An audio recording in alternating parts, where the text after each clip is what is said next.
Jesus Christ. Not many people scare me, but Ed is fucking frightening.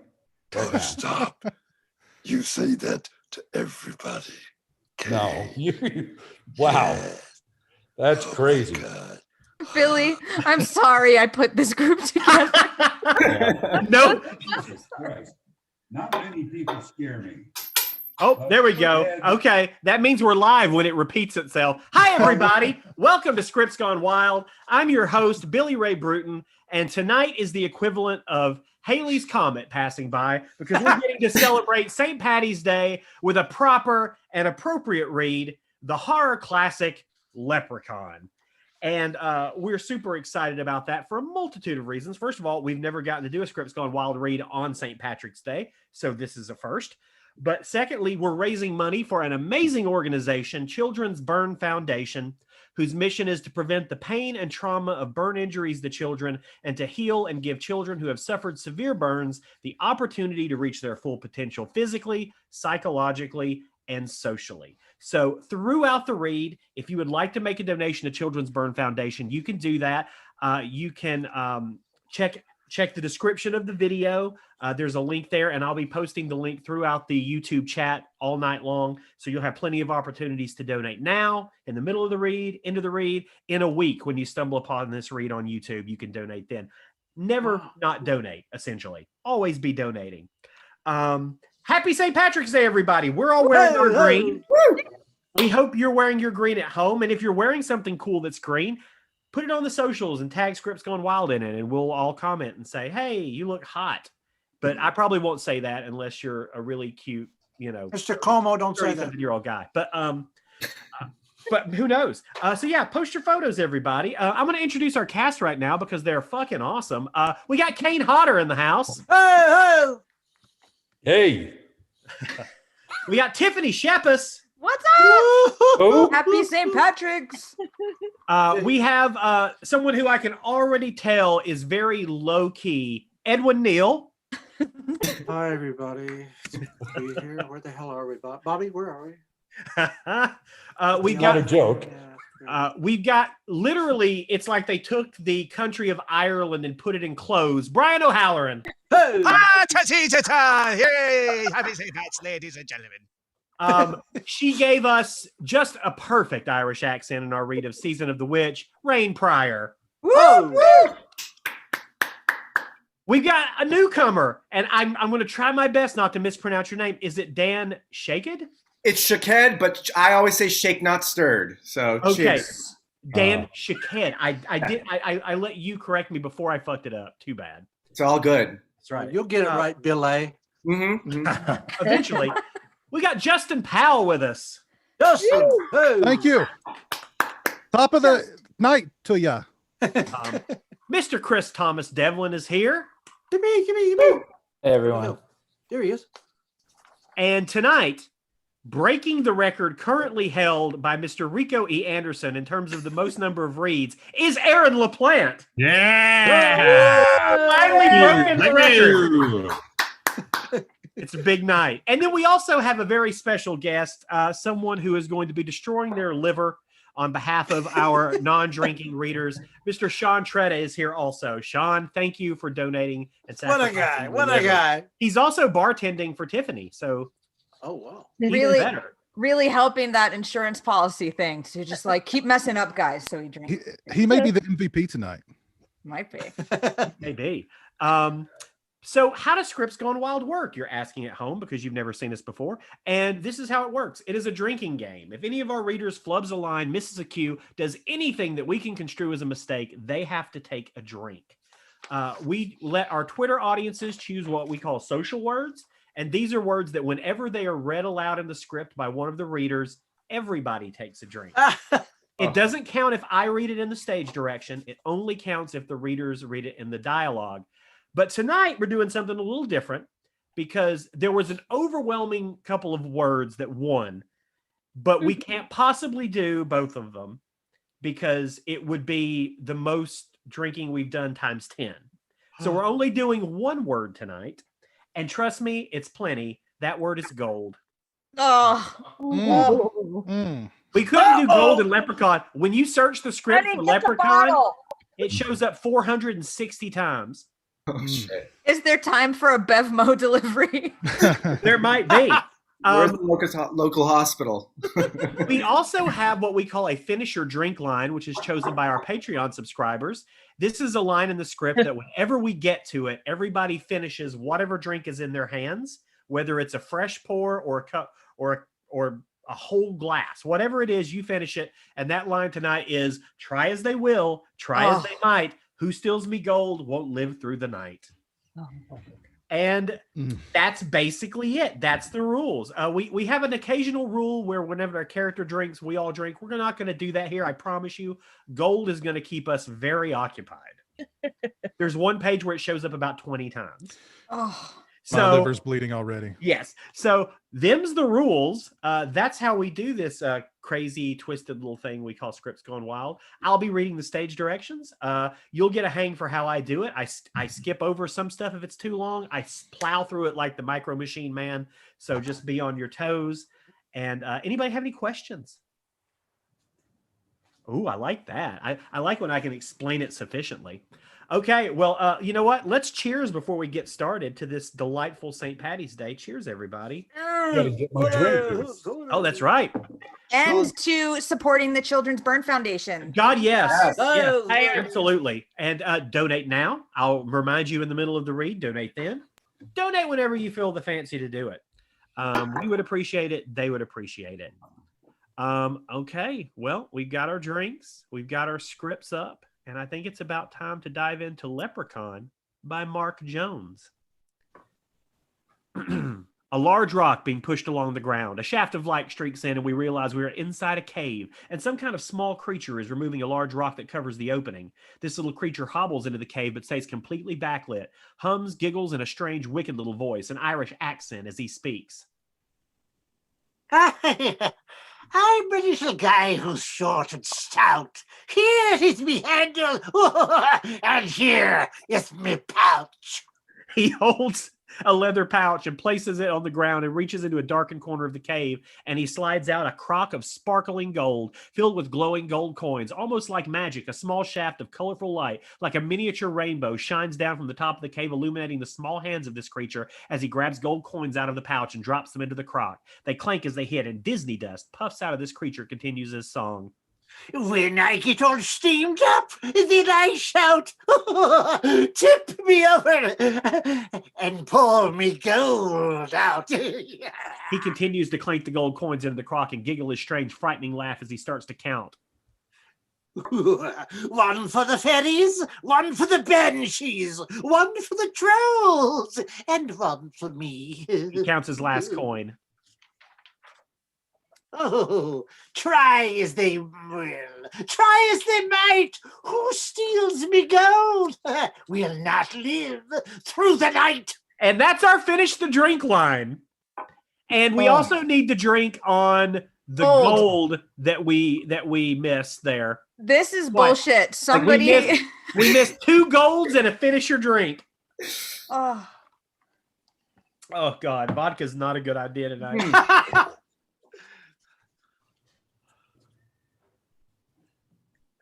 I'm going to be drunk in 5 minutes. Oh, God. Okay, here we go. Whew. A limousine is turning up a long dirt driveway and headed to a small farmhouse, somewhat run down, nestled outside some wooded area. The limo stops and the limo driver gets out, opening the passenger door. Dan O'Grady in his 50s, Irish. O'Grady wears a $1,500 suit that looks a little uncomfortable on him. He's not used to money. He's slightly tipsy as he gets out, just like we're going to be very soon. It's all smiles as he moves to the porch. O'Grady's Irish wife, her name is Leah, moves out onto the porch, wide-eyed at the sight of the limo. You're muted. You're muted, darling. Take a drink. You're muted. I guess we're drinking. Yeah, we. Yep.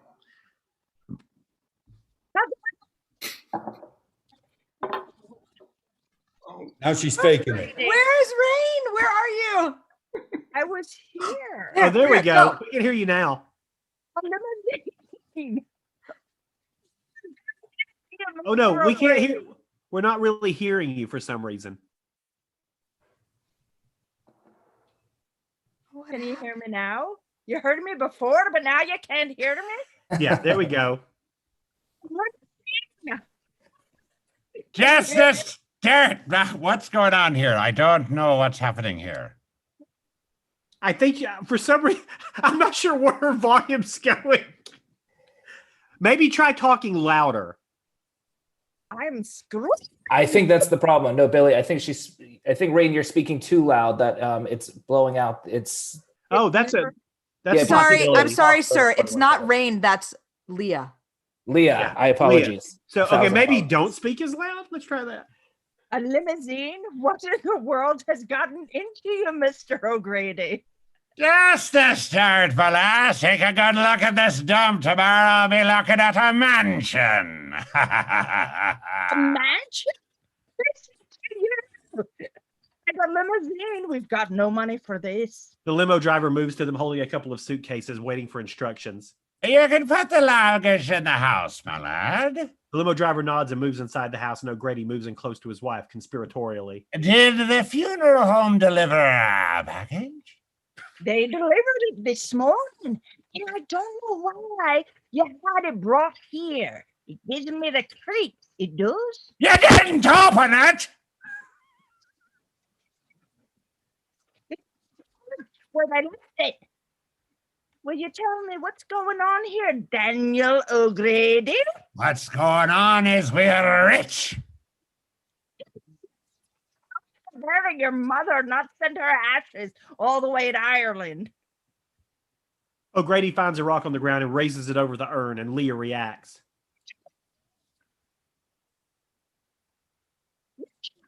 He smashes the rock into the urn, shattering it, but instead of ashes, sparkling gold coins spill out. It's not my mom's ashes, it's gold, Leah. What in the Lord's name? A pot of gold it is. It was a wee person, a leprechaun. I caught him, made him tell me where his gold was. It's the rule, you know. Oh, we got to stop there real quick because we missed 3 golds. I'm sorry. Oh, there we go. I got to stop missing those golds. Continue. You're a drunken fool and a storyteller. I'm telling you true, Leah. I'm telling you true. He kisses his wife and she pushes him away. From the bottom of your whiskey glass. Now, where did you get the gold? As I said, a leprechaun. O'Grady brings out a leather pouch and puts the coins inside. I've got to hide the gold. Drink. What you've got to do is go to bed, and I'll make a pot of hot tea. O'Grady moves out towards a field at the back of the house, and Leah just shakes her head in disbelief. Leprechaun, indeed, a pot of fucking gold. Drink.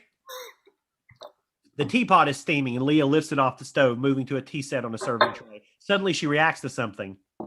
And? We hear that sound that sounds like a small child crying.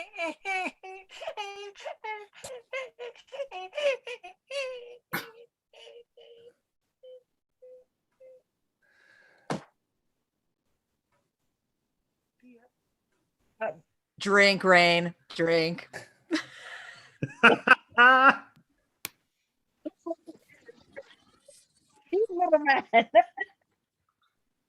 The child's cries gets louder. Then we hear, Please get me out. Please get me out of this horrible suitcase. Leah is shocked. The child's voice is coming from the suitcase. I can't breathe. You need to let me out, please. Leah moves to the suitcase, kneels down, astonished as what she is hearing. Please unlock this case. She listens. She reaches in the shop and grabs the latches. Click, click. She opens them, and then a rattle from inside, a little shaking. Suddenly, the suitcase opens and a small green shoe with a large gold buckle bursts out from the suitcase. Leah falls back horrified and watches as something very small climbs out of the suitcase. It stands like a small child, but we sense it's something else. And it talks in a horrific, wicked voice with a heavy Irish brogue that sends chills down one's spine. Oh, do you like me gold buckles on your shoes? Drink. Leah stands there frozen in absolute terror, watching as this weird little creature hobbles towards her. I'm a wee person. A leprechaun, my dear. Laughs evilly, still in shadow, and he stands as he begins to do a scary-looking Irish jig. Oh my God. I'm not your god, my dear. I followed him here to get what's mine. A pot of gold that belongs to me. Give it back, it's mine, you see. I want it. I want me gold now! She staggers back towards the basement door.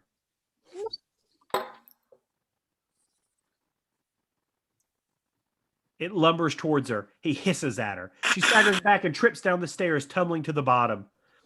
Her neck is horribly twisted and she is lifeless. Her eyes are wide open and her neck is broken. The leprechaun peers into the basement through the open door.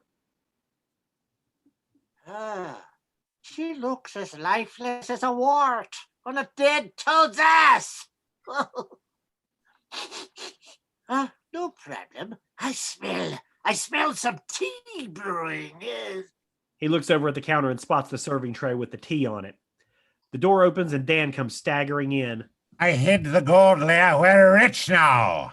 In the kitchen, it's dark and we do not see Leah, but we hear her voice. Where did you hide it, Dan? Something begins to move out from the darkened kitchen. Did you hide it by the old wagon in the field? His face registers shock as he sees the leprechaun. Definitely a little creature walks out from the darkness carrying the tray of tea. Tell me where you hid the gold. My wife. What did you do to my wife? Ah, the poor lass. I think she's dead. Oh, I should have told her to watch her step. Oh, no, how did you find me? The wee people have magical ways. O'Grady rushes towards the bedroom. His hand reaches in and pulls the drawer open. We see a gun inside, but the man's hand does not grab the gun. Instead, it pushes the gun away and reaches for a small plastic bag. Inside is a 4-leaf clover. O'Grady now grabs the gun with his free hand and runs out of the bedroom. In the living room, we see the shadow of the little creature sitting in a chair, sipping tea, and O'Grady moves into shot. Your wife makes a fine pot of tea, Danny, my boy. O'Grady holds up the 4-leaf clover, as if the green clover has some strange form of power, like a cross to a vampire. This little thing in the shadow reacts, staggering back. No! Get it away! Put it away! Here's what I'll give you, you monster! O'Grady moves forward, holding onto the clover, and the little leprechaun walks backward, his hands trying to cover his face. I got the gold. Drink. Fair and square, and you killed my wife! No. She fell. I tried to save her. O'Grady is furious as he moves closer to the leprechaun, causing the little guy to walk back into the open basement door and down the steps. Full of junk is the basement, wooden stairs head down, and leprechaun is backing down them. Please.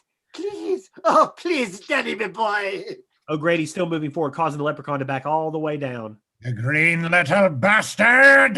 You shouldn't call the wee people's names. A wooden crate at the bottom of the stairs sitting in the corner, and the top is open.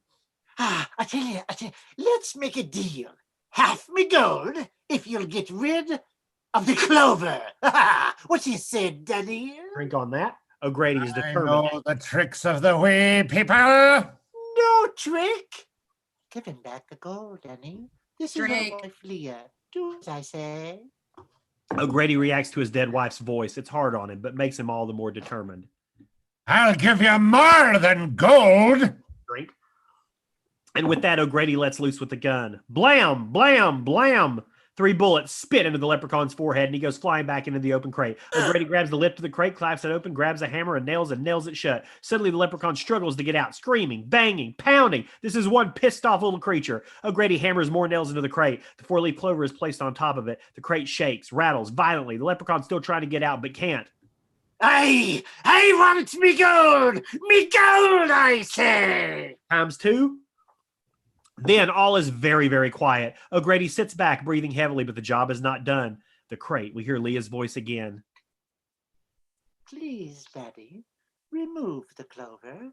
How can you do this to your poor old wife? You're not my wife. You're an evil thing that needs to be dead. O'Grady moves to a can of gasoline, pours it over the crate, then leaves the gasoline trail as he backs up the stairs to the kitchen. He grabs a box of matches. You're dead. He fights his tears as he strikes a match and suddenly grabs his chest. He can't breathe. He's having a heart attack. He keels over, rather. God damn it. The match falls to the floor, snuffs out. There will be no fire. O'Grady lays there, breathing heavily, and then we begin to hear strange Irish music coming from the crate. Then his mother's voice begins to sing the Irish song Danny Boy in the most beautiful voice we've ever heard. Oh, Danny boy, that sings their iron a calling. Smash cut to yummy, yummy, yummy. I got love in my tummy. Cars tape deck. A beat-up Jeep traveling down a country road. The song continues as we roll credits. The driver of the Jeep, J.D. Redding, is singing along with it. He's an over-the-hill rocker with hair way too long for a man his age. He's a cross between Chris Christopherson and Bobby Sherman. We super on 5 years later. We get a good look at his passenger, J.D.'s 18-year-old daughter, Tori Redding. She is a knockout and bears a striking resemblance to one of the Friends girls, with a figure that makes you want to fall over and eat your shoes. And right now, Tori looks bored as she pops the cassette out. It didn't work, Dad. I'm still depressed. As a matter of fact.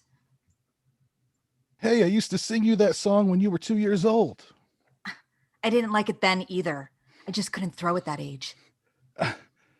You know that song was #1 for 3 weeks? #1. That was 20 years ago, Dad. And none of that has changed the fact that I'm still miserable here. Hey, it wasn't my idea for your mother to go to Europe with her new bald husband. Dad, I'm 18. I had a huge mansion in Beverly Hills, a new car, a nice cat, and I'm out here in North Dakota with my hick father for the whole summer. You know how depressing that can be? No offense. First of all, it's not North Dakota. It's New Mexico. Dakota, New Mexico, like it matters. All I care about is it's not LA. Tori, I'm your dad. We've never spent time together. I want to teach you about things. I want you to learn a little bit about life. I know everything there is to know about life. I know there's the shop for the fuck you, Rain. It's Rain. I know everything there is to know about life. I know where to shop for the best clothes, where to get my nails done, and I know where all the cute guys with bitchin' cars hang out. What more do I need to know about life? I can't wait to see this house. Inside the basement, the one from before, the door hasn't been opened since. It's dusty as hell, and the place is an absolute mess. All sorts of lamps and carts and furniture, and one crate in particular off in the corner surrounded by more junk, almost hard to make out, but it is there. The Leprechaun was locked in it, and an inch of dust is gathered, and the four-leaf clover that was placed on top has now turned brown with age. It just rests there. We hear something outside rattling the door handle. The basement door opens, spilling in a shaft of light and a gust of wind, and it blows the four-leaf clover off, but not quite. The brown clover just hangs on the edge of the crate. A little movement, another gust of wind, and the clover will surely fall off. A stiff fart would do it. Tori and JD, backlit by the light streaming in, they are peering into the basement. This is a joke, right? We're like on a TV show, and this is a setup. Hey, it's a little dusty, okay? I admit it. But clean it up a bit. Slap some paint around. You need to slap some bulldozers around to fix this place. Oh, God, cobwebs. This is gross. I'm in Dracula's house. Did you bring a gun? Yeah, my shotgun. Good. Give it to me. What? You've never handled a gun in your life. You hate guns. Well, I'm going to learn because I want to blow my brains out because I'm not going to stay alive another second in this stupid old messy house. And I'm serious. You're making too big a deal out of this. This is a great place, and I got a great buy on it. That I believe. JD moves forward and bangs his head into an old rusted bear trap swinging suspended from a chain. Scary looking. Nice move. You okay? He nods. Tori moves to the corner of the basement looking at all the junk. I was thinking, wouldn't this basement make a great recording studio? Mortuary, maybe. She moves to a dusty shelf, some papers, junk, and books on it. She just shakes her head. The crate is nearby. Eerie Irish music emerges. Dad, how about this? I stay at the hotel in town. You come there and visit like once a week, and I'll pay for it. To where you think money is all you need to get by in life, huh? Okay, I'll go with that theory. JD's very frustrated. Tori trips and her purse spills open. Great. I got it, Dad. JD reaches down, notices an old black and white photograph from her wallet and takes it. Give me that. You keep this picture in your wallet? All this time and you still keep this picture? It's nothing. It's just a picture Mom gave me. Picture shows a 5-year-old girl, Tori, on a raft in a lake with a younger JD. I built you that raft. You must have been barely 6 years old. I don't remember. Snatches the picture away. Now, where was I? Oh, yeah. About to get me a hotel back in town. Her eyes are wide. She just stares forward, frozen in fear. A large spider crawls in the corner.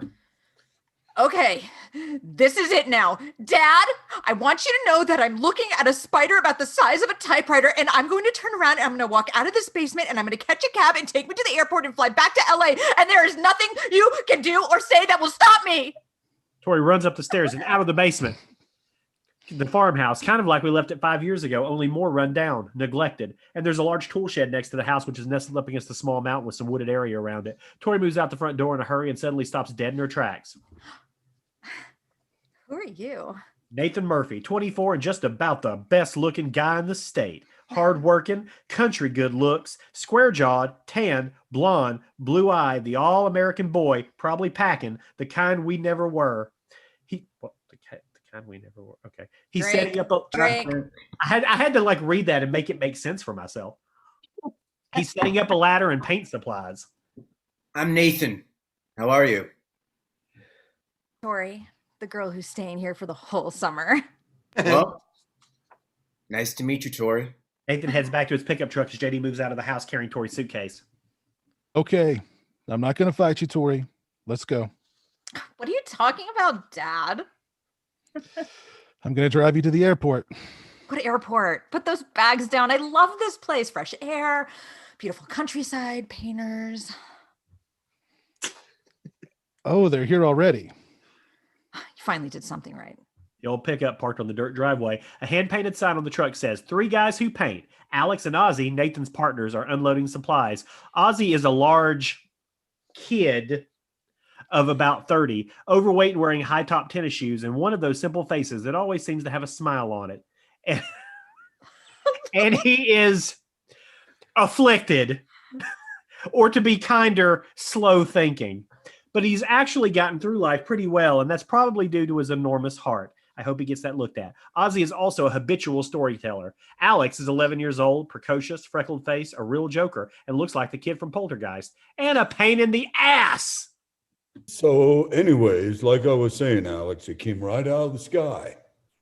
There it was. Ozzy reaches into his shirt pocket and pulls out Ralph, a frog, a cute green one. Ralph was even with me. Of course, he was sleeping, but I saw the flying saucer. I really did, Alex. These big old lights came right out of the sky and everything, just like E.T. Saw the movie 8 times, you know. Did I tell you that? Anyways, this thing comes down making real weird noises, kind of like, and then Alex pulls out a slingshot, takes a wad of gum he was chewing and sticks it on the slingshot cup. Then, floop, fires the gum at Ozzy's forehead and it sticks. Thought you weren't gonna tell made-up stories anymore. This really happened, Alex. It did. At least I bet it could happen. No way. Real is real and made up is made up. There's a lot of things people think is made up that is really real. Yeah, like what? Well, like magic. Yeah, magic. Like when you see a first star in the sky, you can make a wish and it will come true. Don't start with that magic stuff again, Ozzy. That stuff's true, Alex. There's really magic in the world. You just got to believe in it. No more lies, okay, Ozzy? Howdy, I'm JD. I just met your brother, Nathan. I'm Alex. Nice to meet you, sir. This is Ozzy. Nice look. Ozzy pulls off the gum. Guys need any help there? Well, I believe our liability insurance forbids anybody but us handling the tools and supplies. Alex and Ozzy. But thanks. Sorry. No, go ahead. Thanks for the offer, though. Alex and Ozzy painting the side of the dingy white house a rich blue. Alex's ghetto blaster blares out a rap song as Alex and Ozzy kind of dance to the music. Ozzy's got a lot of different colored paint on his work clothes. Boy, I could really go for a beer right now. You're too young to drink, Alex. And alcohol's not good for you. Alex points his finger to Ozzy's chest. Hey, Ozzy, what's that on your shirt? Ozzy looks down and Alex flicks his finger up and smacks Ozzy's nose. Gotcha. I don't like when you do that, Alex. Hey, it's all in good fun. As they go back to painting, Tori moves in, holding a tray of lemonade. Thought you might like something to drink. Thank you very much, ma'am. You can call me Tori. Where's Nathan? Ugh, he went in the basement to look for some sheets. She heads that way. Man, that babe's a looker.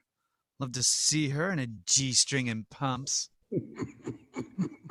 Alex turns up the stereo playing Mac the Knife as Alex dances with the music.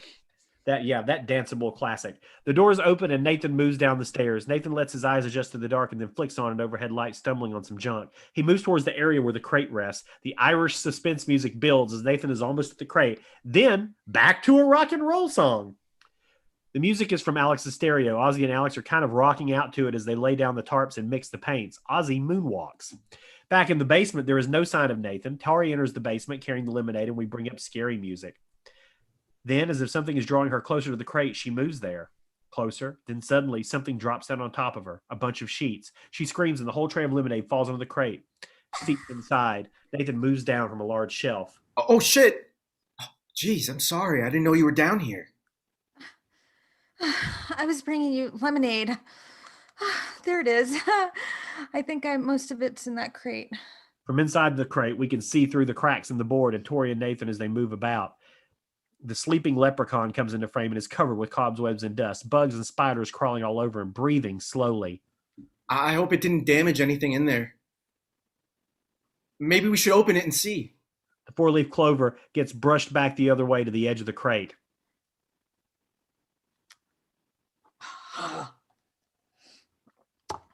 Oh, please. What could be in there but a couple of dead bodies? Let's get out of here. I really think we should at least check it. I kind of feel responsible. Through the cracks in the boards, and from inside the crate, the noise is amplified very loud, and maybe we slow the maybe we slow the sound down for effect. Maybe. And maybe the sleeping leprechaun's breathing gets a little louder and faster. Maybe we'll do that. Back to Tori and Nathan. Just about has the lid open, and then suddenly a blood-curdling scream. They both react. It came from outside. They rush up the stairs. In the dark, an eye pops open. Just one. The leprechaun's eye. He's awake as fuck now. On Ozzy, just stands there covered head to toe with bright red paint. Alex is trying to stifle a laugh.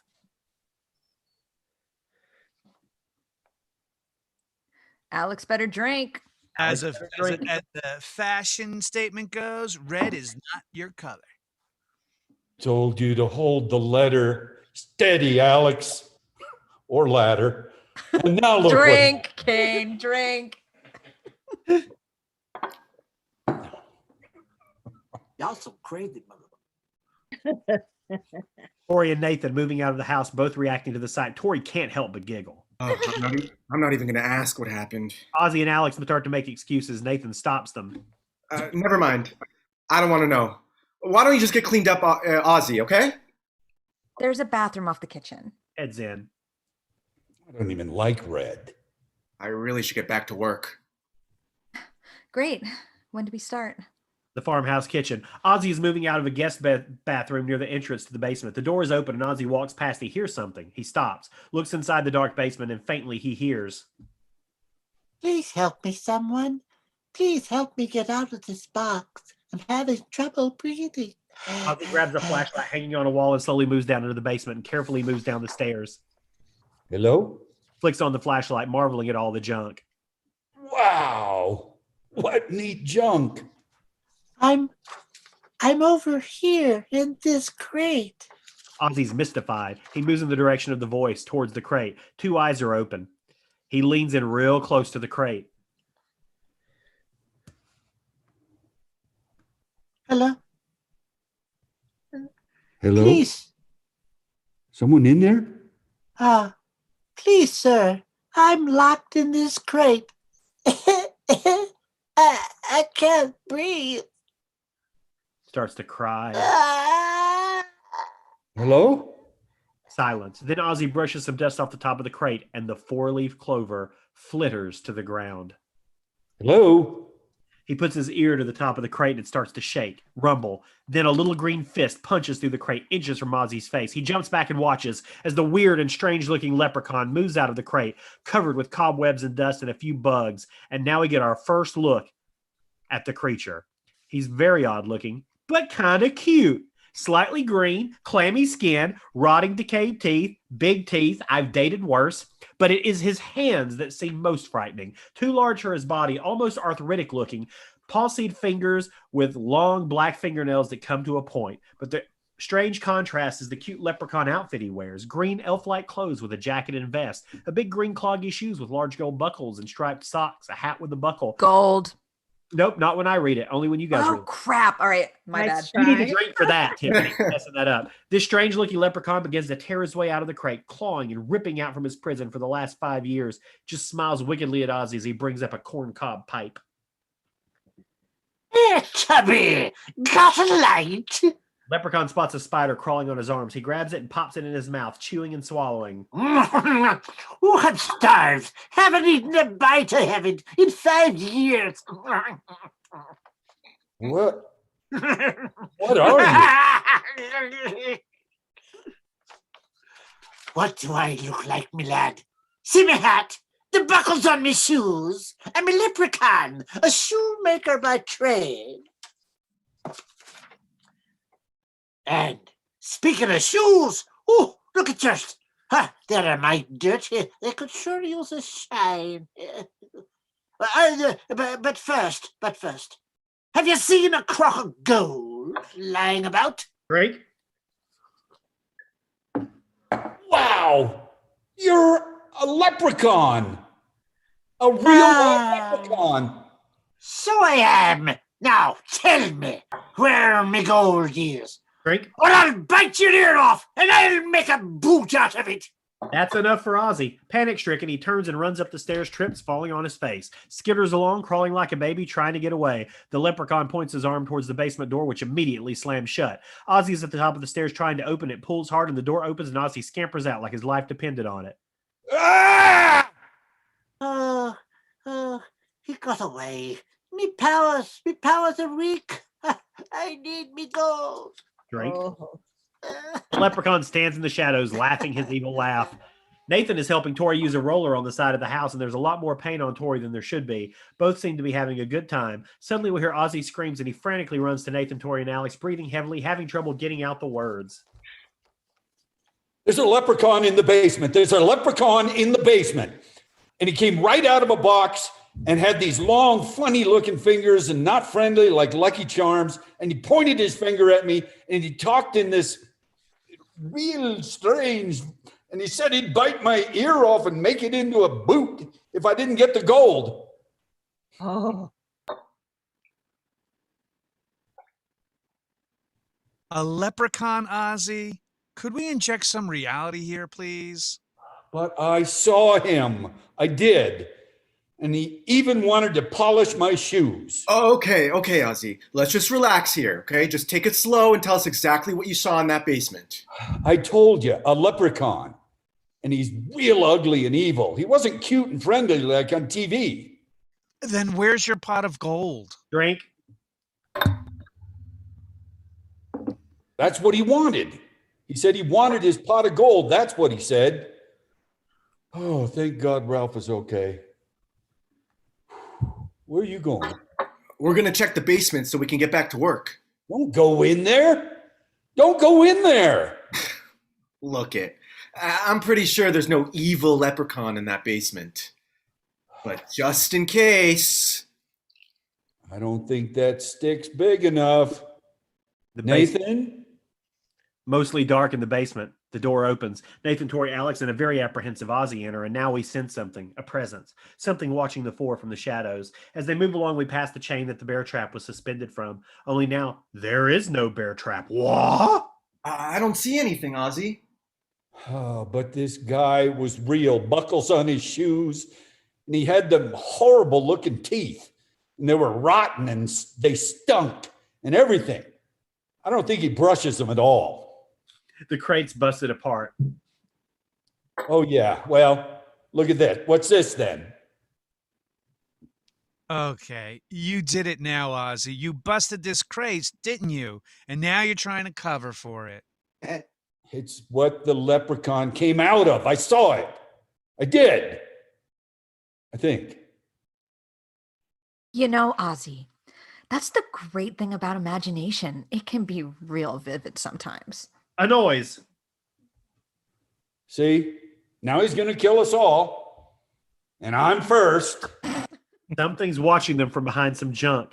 The suspense. Something is there.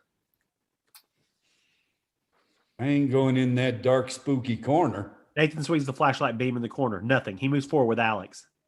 Ozzy, you keep this up and I'm going to put a pair of high heels on you. Something is watching our group as they move closer. Nathan creeps closer to something standing in the shadows behind one of the larger crates. Closer, closer. And we bring up the Irish music. A lot of Irish music. And then something suddenly leaps right out at the camera. It's an ugly old rat scaring the shit out of everybody. Shit! A rat! Oh. Well, I think we found your leprechaun, Ozzy. It's not even green. Okay, looks like we solved this mystery. Now let's all go paint. They leave. We're at the farmhouse. Ozzy notices something in the sky. Oh my gosh, look. They look up. Up in the sky. It's a magic rainbow. Beautiful and colorful. Wow, acid trip. It arcs across the sky and seems to end somewhere in the field. It's a sign.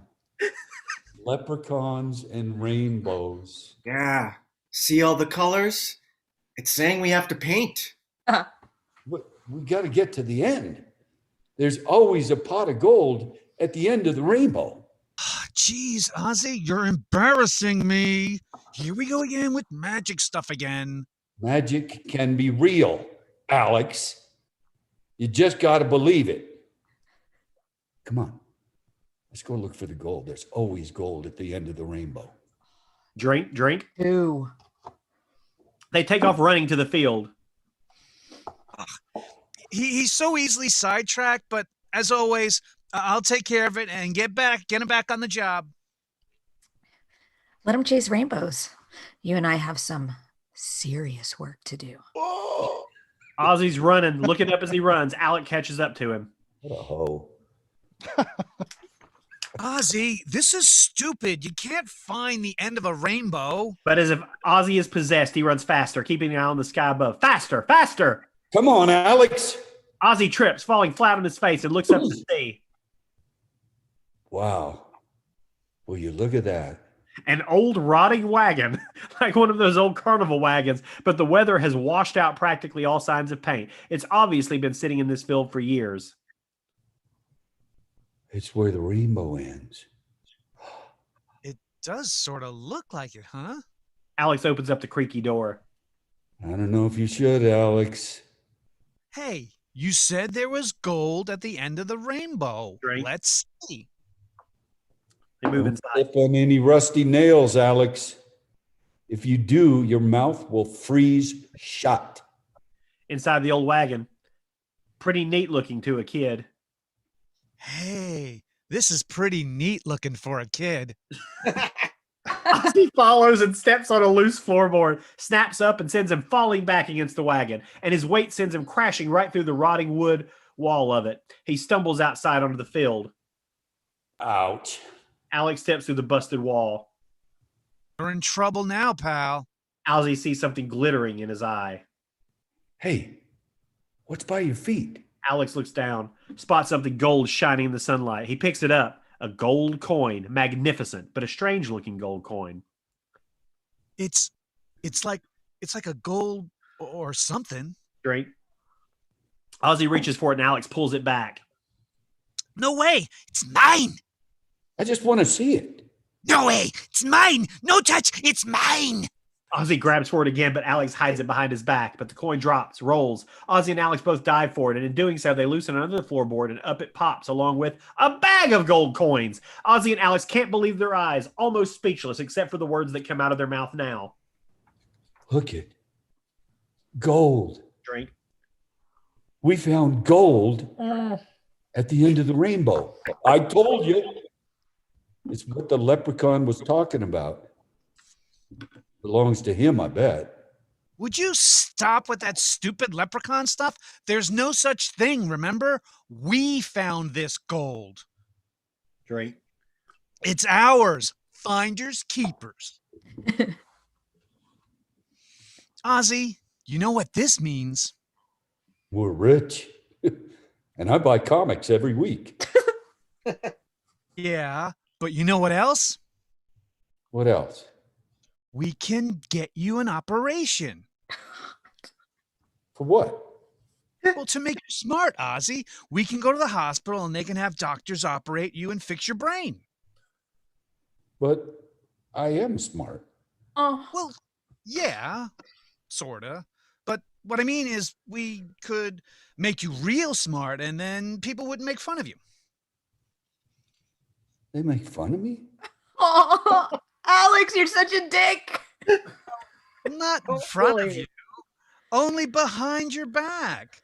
But we can fix all that. We're rich, Ozzy. Look at this gold. This film was really ahead of its time the way that it dealt with, with the two run No, finish Intellectual that thought, disabilities. Billy. What are you talking about? With what? disabilities.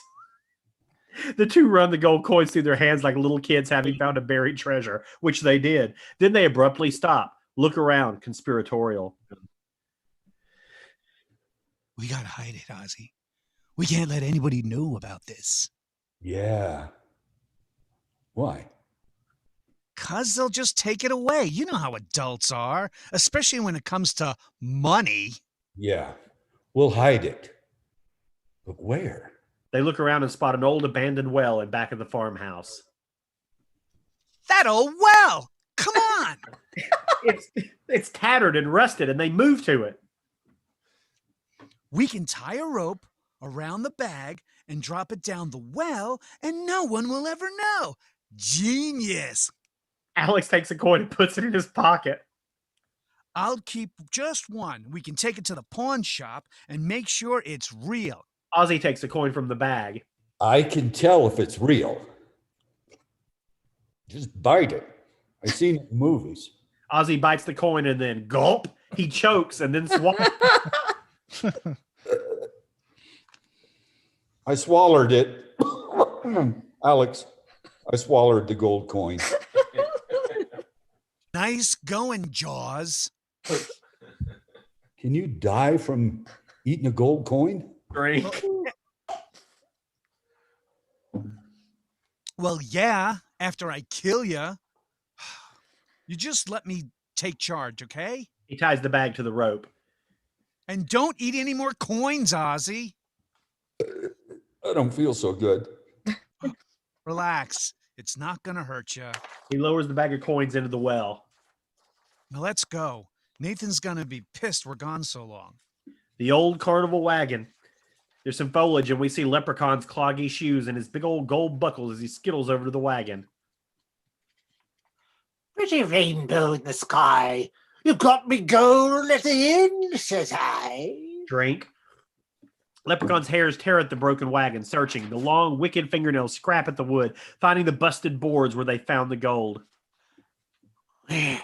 Where's me gold? Drink. Honestly, the most brutal word you've chosen yet, Billy. Thank It's you. terrible. Thank you. I think we should quit. No, you too legit to quit, dude. I'm sleeping in tomorrow. Leprechaun's hand reaches into and grabs the coin. Oh, me gold! No one takes a leprechaun's gold! We see his buckled shoes paddle away from the wagon. He pissed, y'all. At the farmhouse, Nathan has his hand on Tori as he shows her how to smoothly move the roller up and down on the side of the barn. That's it. Nice and firm. Yeah, you got it. Not bad, huh? Oh, a regular Picasso. Oh, looks like we need another can. Oh, just watch Fro get in a pain.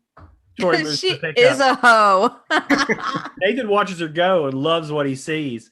Parked on the other side of the driveway is the pickup near some foliage and a ravine behind that. Tori moves up and opens the rear gate. Something makes us uneasy. In the bushes, there's something evil. Tori reacts, looks in the direction of the bushes. Did she see something scurry about? She shrugs and takes a can of paint. It's that leprechaun, y'all. He's just spying all over some shit.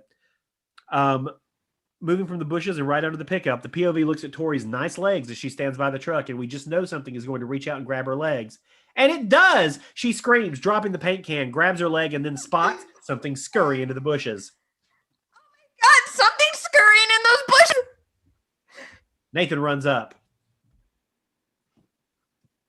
He does? Oh. Hell. This is my family from the city, and it will grab me. Oh, did it bite you? No, I said it grabbed. Oh, well, animals don't grab. The door flies open and JD comes out. Ozzy and Alex come running by, and JD takes off behind the group. Someone scream? Tori's upset. I'm telling you, Nathan, something grabbed my leg, I swear. The rest of the group gathers around, and Nathan is holding her leg, expecting the scratches. Tori, you okay? Yes, but I saw something run into those bushes. And then there's a pair of green shoes with gold buckles, a beat, and then the shoes scurry back into the bushes. Our group suddenly all react to a loud yelp and whimpering. What's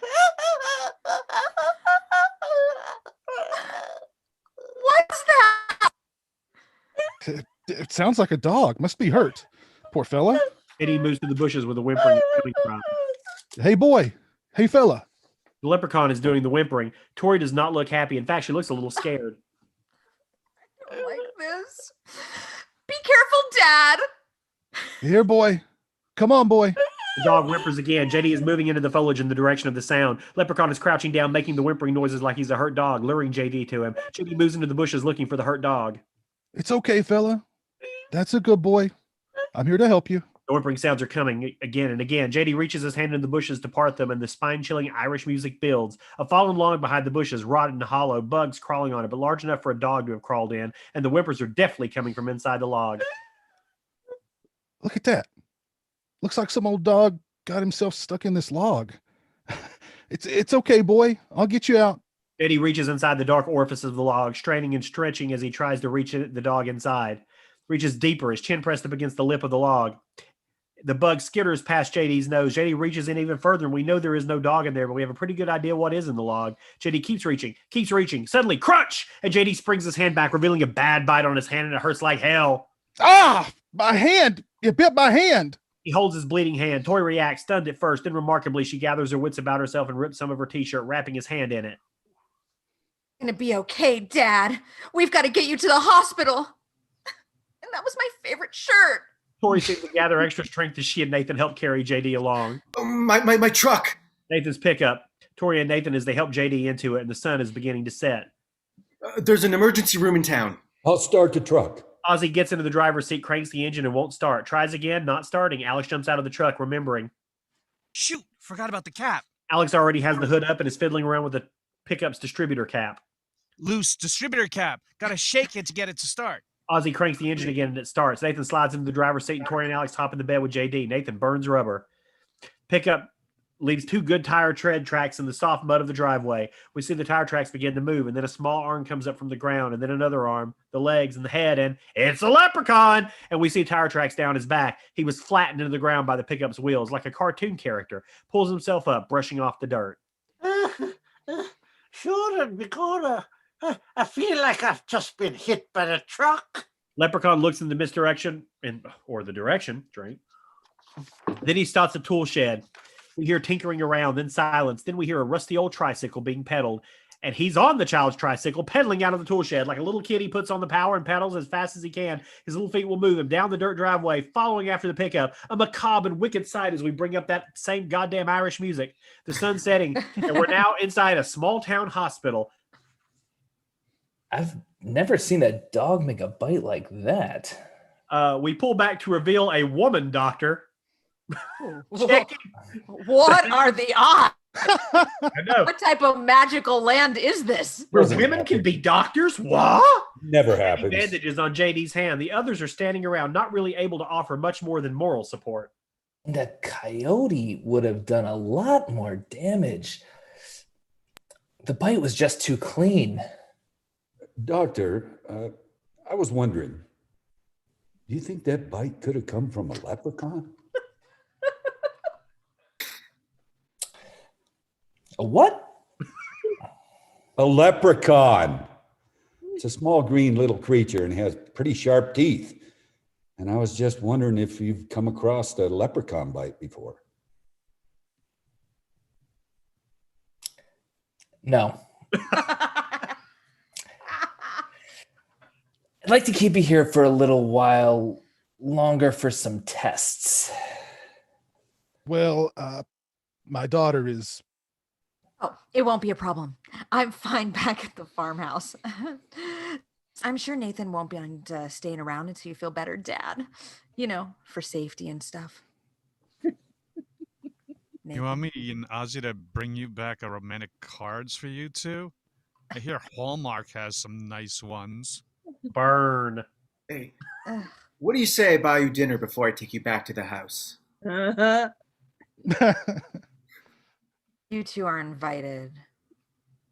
Yeah, that's be cool, Tori, but my associate and I have some small financial matters that has to be taken care of immediately. Only take 20 minutes or so, so we don't. Why don't we meet you at the restaurant? We'll be over a cup of Joe's down the Drink, street. O'Halloran. Tori kisses her dad and then takes Nathan's arm, smiling. I'll come visit you first thing in the morning. Yeah, we'll see you two lovebirds at the restaurant. We're now at a toy store and collectible shop. The owner is putting up the close sign as Alex and Ozzy move to the window. Alex taps on it, holds up the gold coin, and the owner opens the door. Behind some trash and dumpsters, Leprechaun has been watching. Close on the gold coin, strange markings on it.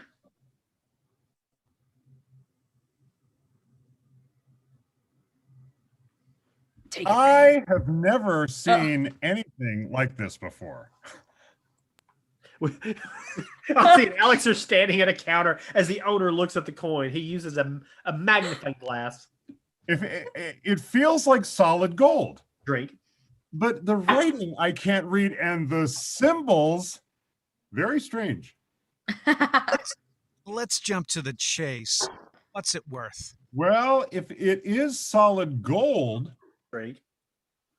the weight alone would put it at about 3 ounces. That's over $1,000 at current gold prices. But the historical value, this could be priceless.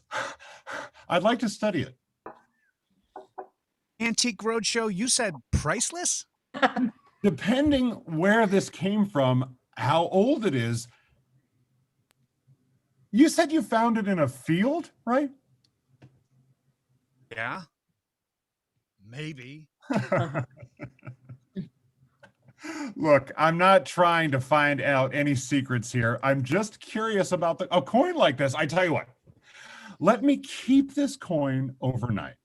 I'll give you a receipt, placing a value at, say, $5,000. You can come in late in the day tomorrow, and I should have more information on it. You won't lose it or nothing? I'll put it in my safe. Okay. Well, come back tomorrow, but this kind of thing, you keep between us, okay? Okay. Alex takes the receipt and moves out with Ozzy. The owner looks at the gold coin, then moves to the back of the store. As Ozzy and Alex move out, heading past an alley. Boy, Ozzy, we've really scored. Yep. Inside the toy store, the owner moves to the back of the room and kneels by a safe. He begins to work the safe's combination slowly, one way. He's a real professional. Then the other. All is very quiet. Too quiet. The man feels uneasy. He looks to the right, then the left, nothing there. He goes back to opening the safe. Click, click, click, click. Suddenly, the man senses something. He stops, looks around again, and what the hell is making him so uneasy? He gets the last of the combination done. Click, turns the handle, but before he swings open the safe door, a wheel of a tricycle rolls into shot and bumps his leg. He jumps, scared shitless. The tricycle is riderless. It's the Leprechaun's tricycle. How the hell did it get in the shop? The man reaches over to grab the tricycle when suddenly the safe door swings open and the Leprechaun moves out from inside the safe. Not any spare change, mister. The owner is speechless as Leprechaun grabs his legs and takes a healthy bite out of his kneecap. He grabs his knee and rolls onto the floor in excruciating pain, and the gold coin rolls along the floor. Leprechaun's foot stomps into shot, stomping the coin, and he picks it up. Me golden, delicious coin. As the owner withers around on the floor, Leprechaun does a short Irish jig, happy as he can be. Go to tiny papa.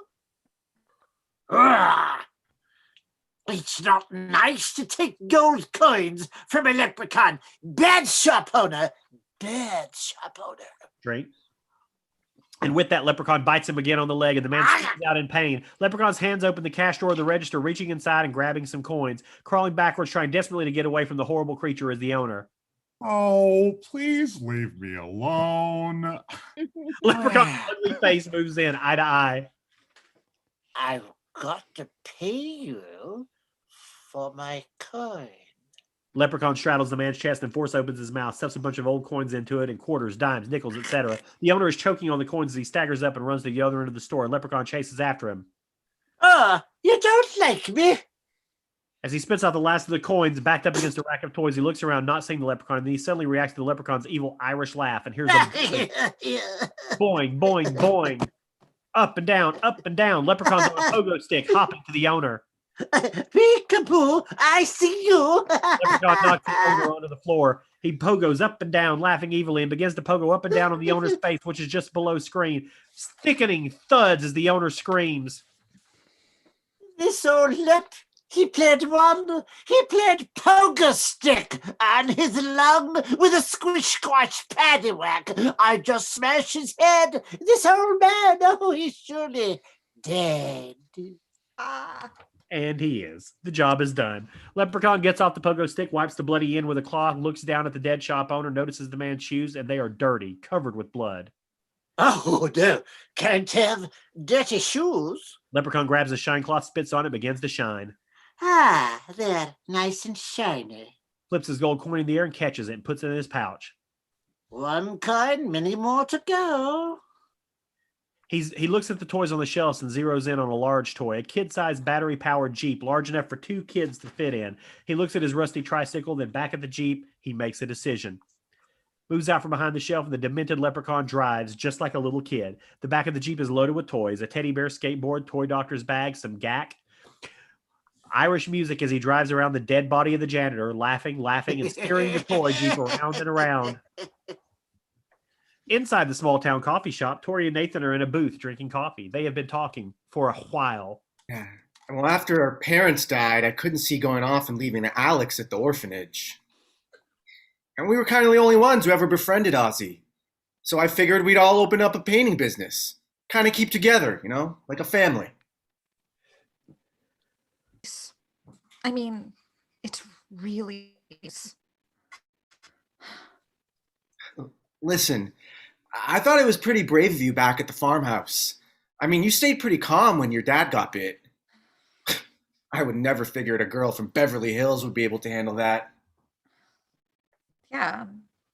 Okay. Didn't I? You sure did.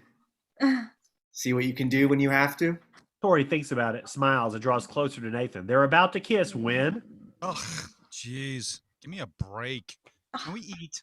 They stop their almost kiss as Ozzy and Alex slide into the booth. I'm starved.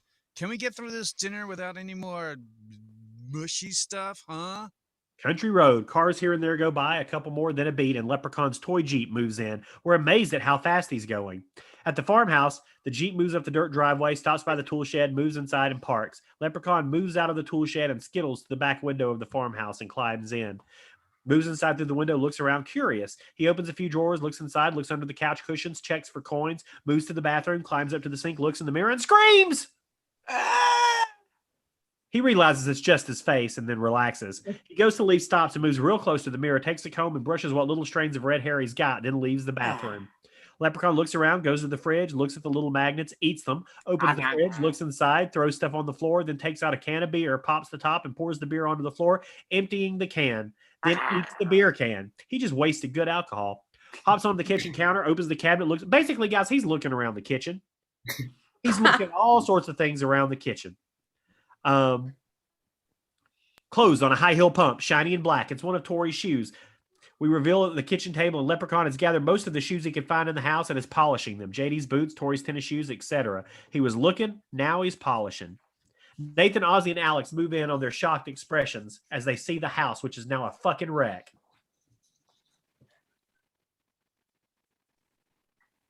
Drink, Kane.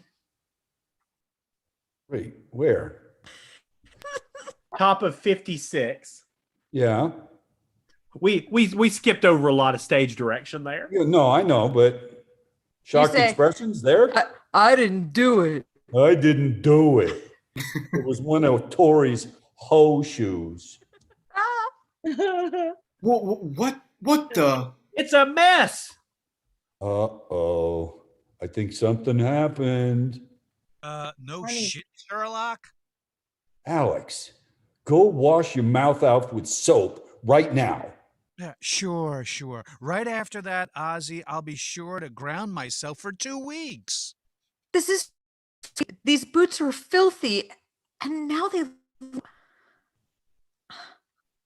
You know, the leprechaun wanted to shine my shoes. He said he was a shoemaker. Knock it off, Big Mouth. There's no such thing as leprechauns. Look at all the food all over. It's possible a bear got hungry. Yeah, a bear. A couple were spotted near town a few weeks ago. They said it was a drought. I do. I guess start cleaning. Nathan clumps through the mess, and we suddenly get the distinct feeling that something is watching them, maybe from the hallway, which is littered with junk. Alex and Ozzy cross in front. Something skittles behind some furniture into the window. Nathan picks up an empty harmonica case. That's nice. Looks like the harmonica's missing. Really quickly, we're going to stop and talk about the charity really quickly again. And Tiffany, also, you're cutting in and out now in your audio. Really? Yeah, it's real kind of like a skittery. But yeah, so the charity is Children's Burn Foundation. It's an awesome organization that helps kids who have been who are burn victims and who are current and past. And you can make a donation now. End of the read. I'm suddenly hearing my voice. And we hope that you do make a donation. You can do that by going in the description of the video or check out the YouTube chat. I've been posting the link and we'll keep posting the link throughout the read.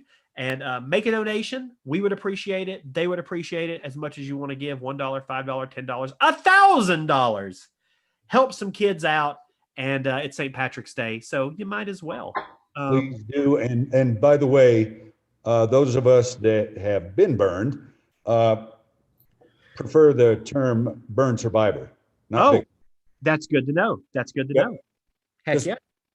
But I learn something new every day. Everyone for even doing anything for this foundation. It's hard enough to be burned as an adult, but when you're a child, incredibly difficult. So thank you for anything you can do. Absolutely. And Yes, every penny counts, guys. And can you hear me better now? Yes. Awesome. I was saying such great accents. You guys missed it. It was so good. No, we heard. Shut up, Kane. We heard the attempt. Okay, everybody, back to the action. Field. Strange, eerie harmonica music. An old rotting carnival wagon sits in the field and a campfire flickers into the night. A low figure sits by it. And the leprechaun is there. He's never looked more horrible. The reflection of the flames licking his face. He stops and looks over at his Jeep and all of his toys that he placed around the campfire. Teddy bears and dolls and skateboards and board games like a child. Leprechaun picks up the teddy bear and begins to talk to it with his horrible Irish brogue. Your head be quarter. Just think, me friend. We're going to be rich again when we get me gold. Drink. They can't refuse me, because I'm a very persuasive fella. Because from now on, no more Mr. Nice Guy! Leprechaun chomps the head off the teddy bear and chews, swallows. Then he gets up and grabs a toy violin and begins to play a strange Irish jig. He begins to dance around the fire, around the toys. The music is faster and faster and faster. A strange sight to behold. A strange, macabre sight. Inside the living room, our group has the place looking pretty good. Everyone is tired from cleaning the house, looking a little disheveled. Not bad. Think we got this place straightened up in record time. Not bad for a city girl. Ozzy and Alex move out from the kitchen, plop down on the sofa, tired. Alex turns to Ozzy and says in a whisper, Alex, do you think you can kill a leprechaun? First of all, it's a stupid question. And second, you can kill anything, including leprechauns. You just got to know how to do it. Now, me, give me a 357 Magnum, press it to the little green critter's left arm temple, and boom! You know, brains, guts, and oozing cruddy stuff dripping all down his head. The guy's gone with a capital dead. Crash! That. Came from around back. I hope that bear didn't decide to come back. We hear a baby crying. Sounds like a baby. Uh-oh. Nathan, be careful. Nathan moves through the kitchen and towards the back door, really cautious. He turns the doorknob. Creak! Door needs oil. The baby cries continue. Nathan looks behind him and sees Tori, Alex, and Ozzy petrified, huddled very close. Scared, okay? You guys stay in the house. The back porch lit by one bare bulb, casting eerie shadows. It's real spooky. The baby crying stops, and Nathan steps off and moves forward. Suspense, suspense, suspense. Snap! A rusty bear chat clamping around his boot, breaking his ankle. Nathan goes down in pain. Nathan is taken by surprise, claws frantically at the rusty bear trap. Leprechaun leaps from the shadows, wears a toy stethoscope, and holds a toy doctor's bag. He moves to Nathan, laughing an evil laugh, and begins to hop a bit, singing. I got you in the bear trap. Going to make you shut your trap. Drink, Sean. Jars him, and Leprechaun turns to Alex.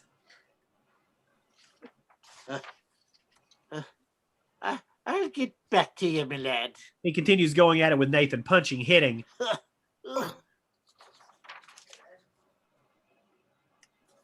Oh, I don't have this page. It's black. Oh, no, it's black for everybody, so it's the next. Okay. That's a shotgun! Alex takes off into the house. Tori starts trying to pull the creature off Nathan. Ozzy's in the house on the phone. Help, help. The attack is on. It's happening. I knew it. Gotta send help. The leprechaun is attacking. Right. Ozzy, okay. Thanks. Sheriff Cronin moving into the station house. He's 50-ish with a beer belly and looks like an old shoe. He smokes a smelly cigar, much to the disdain of his partner, Officer Jacqueline Pryor, a rookie cop. Hey, Sheriff. Just got a call from Ozzy. Says there's a leprechaun is attacking. What is it? Last week? UFOs? No. Bigfoot. Wasn't that it? Bigfoot. Sheriff Cronin turns to Officer Pryor. You'll learn about Ozzy. He's a good kid. It's just when it comes to far out tales, he's about the best we got in this town. Sheriff Cronin moves to the coffee machine and pours himself a cup. Cronin as he cracks a smile. A leprechaun. That's a good one. I like how Officer Jacqueline Pryor, a rookie cop, all that explanation is given, and she gets no lines. She's a rookie. That's right.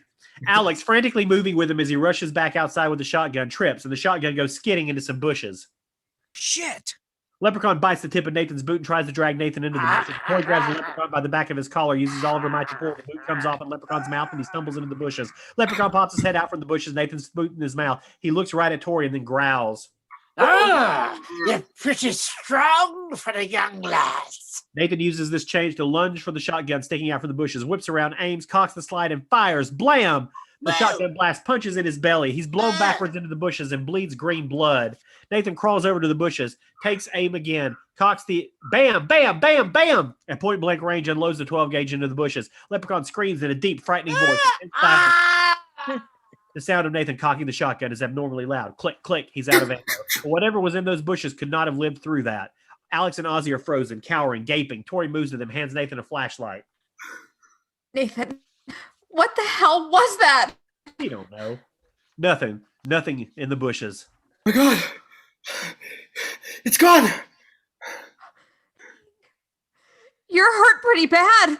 Ozzy and Alex help her pry the bear trap off its foot. The spikes on the bear trap cut through his boot. They help Nathan back towards the house. We need to call a pick. I took care of it. Called the police. Told them we needed the army. And a paramedic.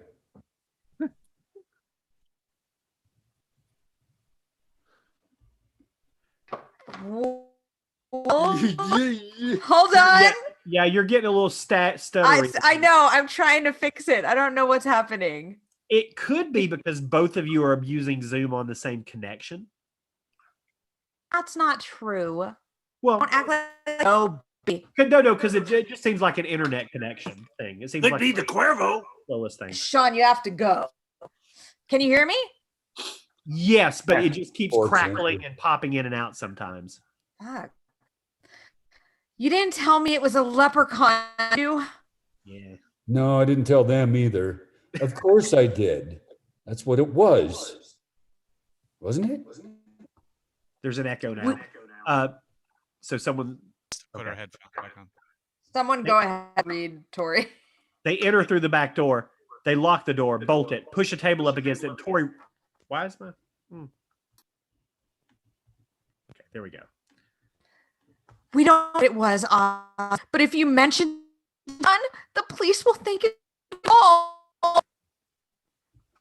She dials, nothing, clicks the receiver a few times. Shit. Lines. Everyone realizing instinctively it is a new escalation in the struggle. They're stranded. Alex, you ever in the Boy Scouts? Cub Scouts. Good enough. We've got to stop the bleeding. Every bathroom, all cotton tissue, everything. Let's see. Ozzy runs to the bathroom. Alex brings Tori a blanket to cover Nathan with. You're right. Yeah, that's weird. It's still, we can barely hear what you're saying. Let's see. Trying to think of any quick little solutions to that. Let's see. Okay. Is someone watching Netflix at your house and sucking up? Yeah. So it seems like it's a broad. Let's see. Okay, let's keep going. And we're going to cross our fingers since it's the luck of the Irish and hope that it clears up. Luck of the Irish. Luck of the Irish. He holds her hand tightly, tries to smile. Ozzy comes back with the sheriff. The sheriff. The sheriff is here. The stuff. Tori, did it say on the last page that I entered you through the back door? And did that thing look like a leprechaun to you? Tori gives him a look, getting a little fed up with Ozzy. Why?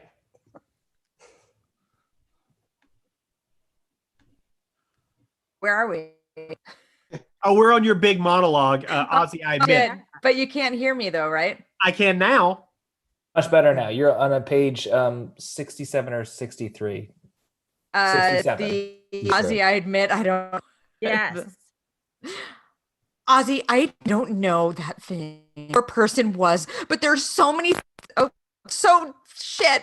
But there are no such thing as leprechauns. But whatever was out is to hurt Nathan real bad. I've got to get him to the hospital, and that's gonna stay. As I stop this, we're all gonna carry him out to the pick. But what if that thing is still out there? I shot it. I put 6 rounds into it. Alex, some ice from the fridge. It'll help the swelling on Nathan's foot. The fridge door opening and light casting eerie shadows on Alex's face. He grabs an ice tray. A low mist has begun to cover the ground. Quiet. Too quiet. The pickup sits by the porch motionless like a dead metallic beast. Front door of the house. Tori, Alex, and Ozzy are huddled together helping Nathan along. Now everything seems okay, but we just get this awful feeling they are not going to make it to the pickup.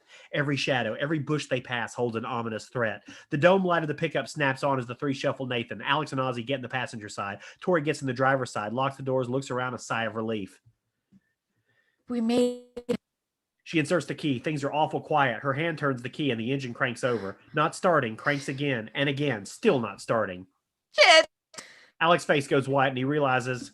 Oh, I forgot the distributor cap. Alex looks around, kind of scared, but he knows the dilemma they're in, and he's one determined kid when he needs to be. He climbs over Ozzy, opens the door, and everything looks okay, but we sense something lurking off in the shadows. Something is watching. Be careful.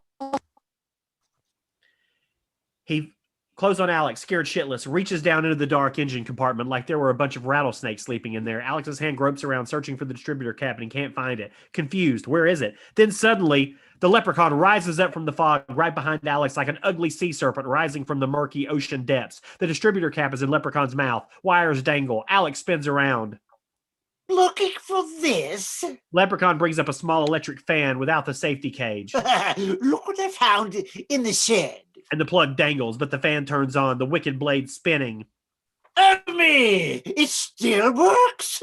Leprechaun plunges it towards Alex, who jumps out of the way in the nick of time. The fan blades break as they hit the radiator. Alex runs to the passenger side and screams to be let in. Ozzy flings the door open. Alex jumps in, slamming the door behind him. Leprechaun begins to pound and pull the door handle, sneering, growling, saliva dripping from his mouth. He wants in. Tori tries to start the engine. Nothing.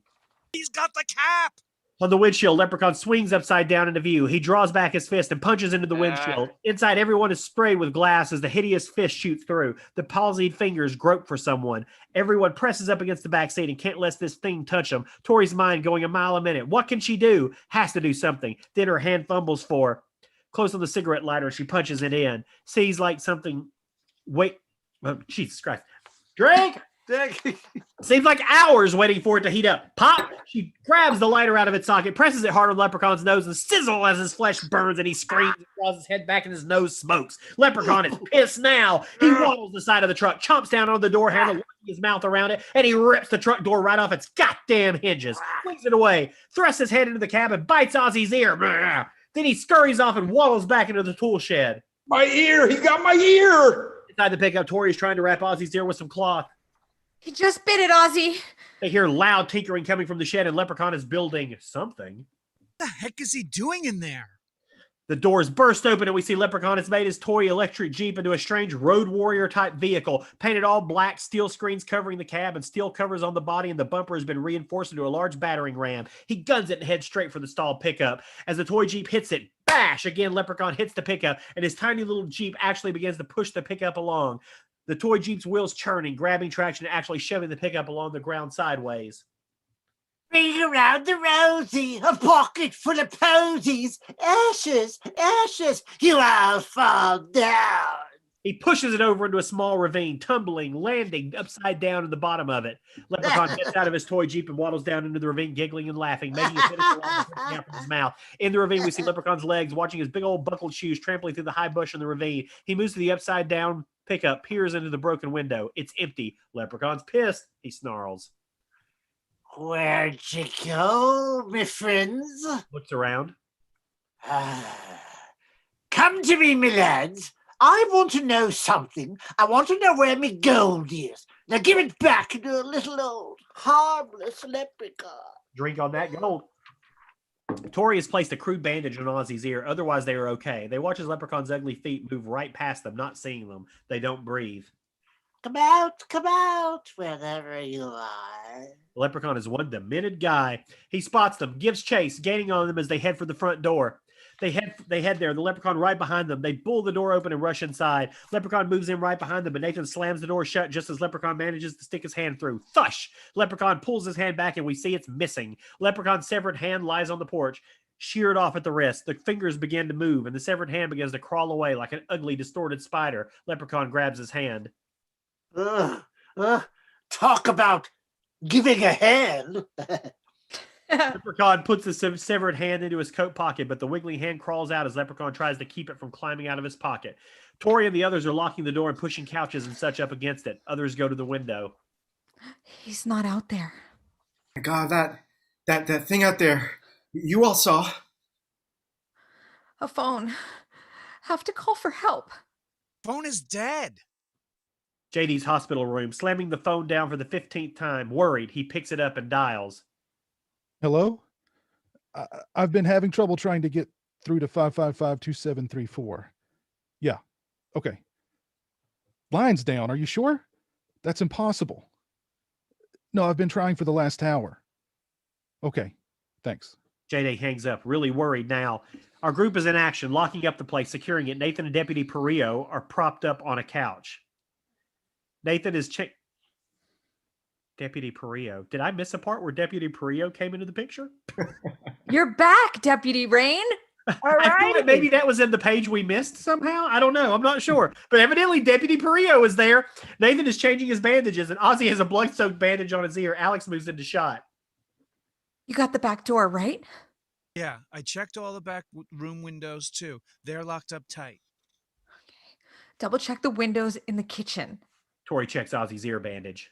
Oh, my ear hurts a lot, and I'm still not clear about that backdoor comment regarding Tori.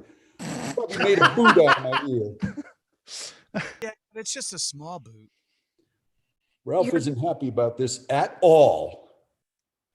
You're going to be okay, Ozzy. Sure, there was this famous painter who only had one ear. Alex, after you check the windows, get some ice for Ozzy's ear and boil some water. Alex moves to the kitchen. Nathan's hand reaches out and grabs Tori, startling her. You're doing real good, babe. Babe now. Now, just take it easy, Hick? Hick. Just take it easy, Hick. How do you feel? I feel fine. You're a lousy liar. Tori checks the wrappings on his legs. I'm going to have to make it tighter. Oh!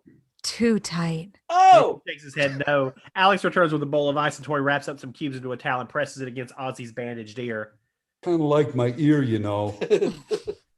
And the leprechaun has mine. It's not a leprechaun, Ozzy. But he said, and he was green, and he had them buckles on his shoes. You can buy a costume. Well, what about the gold? Drink. Alex jabs Ozzy in the side of the head. Ow! Never mind. Wait a minute. What is this about gold? Drink. Tori looks to Alex, who reacts a guilty face. He hesitates, and then... I guess we better tell them. I think we might know something about that gold. Drink. Go on. Yeah, see, we found it. It's in the wagon. It's the magic of the rainbow. And we didn't think it belonged to anybody, so we hid it. We were going to save it for Ozzy's operation to fix his brain. I'm not going to read the long beat. I'll just let it play. Alex, you can't fix Ozzy's brain. I know, but Ozzy doesn't know that. Listen, obviously there's someone out there who's a very sick person and he wants that gold. And if giving it to him will make him leave us alone, then we're going to give it to him. Where's the gold, Alex? I hid it in an old well in the back. I tied a bag to the crank. I'm going to get the gold. Drink. She starts for the back door. Nathan reaches and stops her. I have to. You're hurt.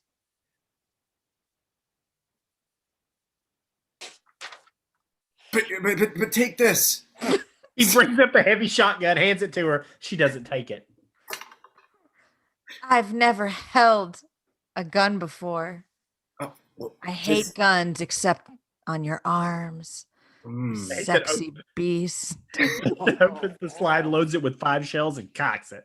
Just aim and pull the trigger. Tori knows she has to take it, and she does. She raises it clumsily, and it's very evident that she's never held a gun before. But this is a different place and a different time.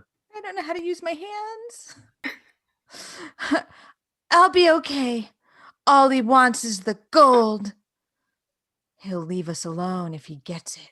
Tori moves to the back door and carefully opens it, carefully peers out, and then moves outside. Very spooky. On the well, Tori places the shotgun, looks around again. Did she hear something? Tori begins to turn the wooden crank. Slowly, the rope winds onto the wooden shaft.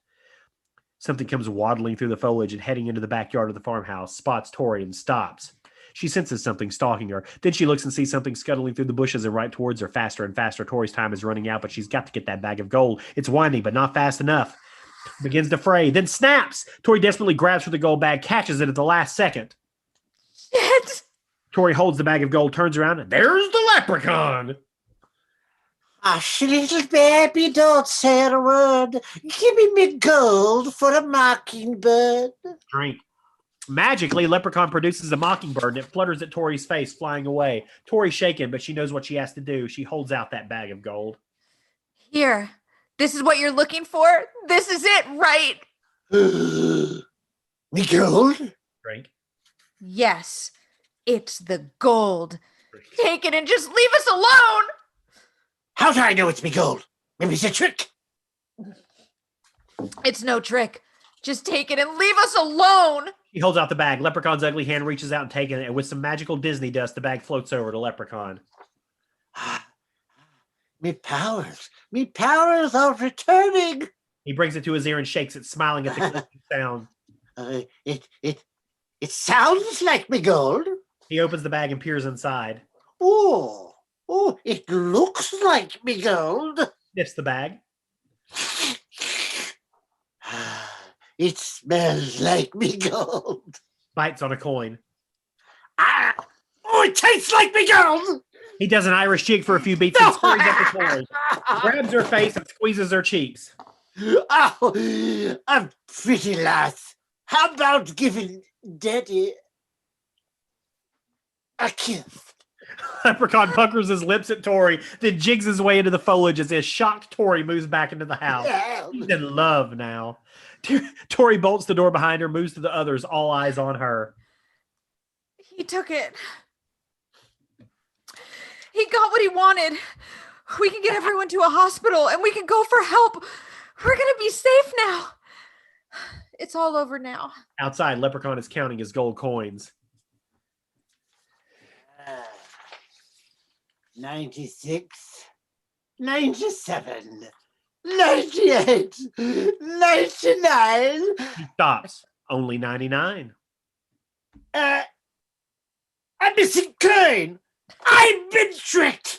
They've got me coin. No one takes a leprechaun's coin. Back in the house, the group is gathered around. We've got to get out of here. Boom! Shit! And now our group huddles together, and something is in the house. Nathan reaches for the shotgun, checks it, empty. Deputy Pryor grabs some shells from a pouch on her belt and hands them to Nathan. Wait, she's alive now? She's a badass. Wait, Deputy Pryor was dead, right? I'm sorry, Billy. There is a woman doctor in this movie. Shut the fuck up. I'm just this deputy was at the station and then on the couch dead, and now she's alive and part of the gang? That's right. That was part of the redacted page. Exactly. Hey, he tries to get up, but his foot's hurt too bad. Nathan, you're hurt too bad. Sounded like it was coming from the back. Tori leads the way. Alex and Ozzy follow, evidently not Deputy Pryor. We see the shadow of someone slowly playing around. We can't tell who it is, then another and another. It's our group slowly inching their way towards the spooky hallway. Alex and Ozzy watching the rear. The suspense builds as they cringe each time they pass an open doorway. Anything could jump out at any time. They're scared shitless. A figure confronts them. Our group's terrified. Their hearts jump into their mouths. It's JD, smiling. Hey there. I've been trying to call, but your line's been dead for an hour, and I was worried, so I thought... How did you get in? The back door was wide open. Before he can finish, his earlier statement has registered with Tori. A look of absolute panic, overwhelming fear. My God. It's inside the house. What? Tori is already ushering JD along with the others as they run back into the living room. They're on the move. It's in the house. What's in the house? What the hell is going on? It's the leprechaun, Mr. Redding. What are you talking about? I don't get it. We gave him all his gold. Why isn't he leaving us alone? Alex and Ozzy exchange looks. Shit, what happened to you? Wouldn't believe it. Nathan takes the gun, cocks it. My ankle's killing me, but my hands are okay. Look, we should split up. Try and flush it out. JD moves to a drawer, pulling out a .38 revolver. My hand's a little stiff, but I can handle a revolver. Jeez, guns. Alex moves to the group holding a baseball bat. This'll take care of them. Everyone is armed, even Deputy Pryor. Right. Yes, you are, girl. I'll go with Alex and Ozzy. There's 2 hallways in the kitchen, right? In the basement. Let's work from here toward the back. Everyone fans out, moving as if every object in the room had 1,000,000 volts running through it. Tori notices Ozzy's ear is bleeding through the bandage. Alex, grab some more ice for Ozzy's ear, will you? In the kitchen, Alex lays his baseball bat on the counter, moving to the fridge. And the damn leprechaun leaps out. Alex splashes to the floor screaming, and Leprechaun claws at his face. His long, sharp fingernails tear his arm. It's a petrifying scene as Alex tries to fight off this creature. Tori and Nathan come running and can't shoot in the confined space. Nathan stares in dumbfounded shock. Shit! Nathan bravely grabs the leprechaun and with every ounce of strength lifts the creature and throws him. Leprechaun falls back and onto the stove on the grill, and Leprechaun's hand falls on it, begins to cook. I don't know why the stove was on. He can't remove his hand as it fries on the heated grill. He tries to pull his hand free, but it's stuck and continues to sizzle. Leprechaun frantically reaches for a spatula on the counter, struggles to reach it, finally grabs it and uses the spatula to scoop up his frying hand and frees himself. He turns and looks at the others. Oh, look. I'm well done. Leprechaun scurries into one of the open kitchen cabinet doors and Nathan slams it shut. The cabinet door to the right swings open and Leprechaun gropes his ugly arm out and grabs for Nathan. Peekaboo, I see you. They slam the door shut. The cabinet door to the left opens. The Leprechaun reaches out to grab them. I want me gold. Drink. They slam that door shut. Then the middle door swings open and Leprechaun is in that cabinet. You had to pick door number 2, man. That door slams shut. Nathan grabs a shotgun from Tori, cocking it and aiming it in the cabinets. He swings open all 3 doors and all 3 are now empty. Where'd he go? Waist level. It slowly opens, the drawer does, and Leprechaun's hand reaches and grabs Nathan's crotch. Just turn your head to the left and cough, Thinker. Nathan stiffens, then immediately snaps the shotgun barrel down at the drawer, fires. Blam! The drawer is obliterated. Leprechaun is gone, and Tori looks to Nathan, really worried about his crotch. Everyone not knowing what to think. Suddenly, Leprechaun is behind them. You missed me! Alex eyes his baseball bat, grabs it, swings it down on the Leprechaun, and Leprechaun snarls at Alex and away into the shadows. Nathan points in the direction Leprechaun went. Oh, that way! They head that way. Tori and Nathan carefully checking doors and rooms. I told you wouldn't believe it. They move into the den, carefully looking around, and suddenly they hear the wheels of a skateboard moving down the hallway. Spin around and see Leprechaun is sitting in a funny position on a skateboard as it wheels by. Nathan fires his gun and misses. Then from the other direction, the skateboard wheels past. This time, Leprechaun is in a different funny position. He makes a face as Nathan fires once again and misses. Like a carnival shooting gallery, Leprechaun skateboards past again in an even funnier position and on the skateboard. With every successive pass, Leprechaun makes a different pose. Finally, on the last pass, the skateboard is empty. Where did he go? I'm right here. Our group spins around on the fireplace and Leprechaun drops down into the hearth, smiling evilly. And I'm not Santa Claus. Nathan aims the shotgun, fires, bam! The others come running into the room and a slug spits right into the back of Leprechaun's head and he goes down, seeming dead. Green blood oozing. Yeah, we got the sucker. No, they didn't. For slowly in the background, Leprechaun sits up and no one is watching, not even Deputy Pryor. Leprechaun leaps up, grabbing JD's leg, pulling him towards him, and JD's kicking the floorboards, trying to get away from his monster's iron grip. Dad! Dad! Leprechaun rips the gold buckle off his hat and it's razor sharp.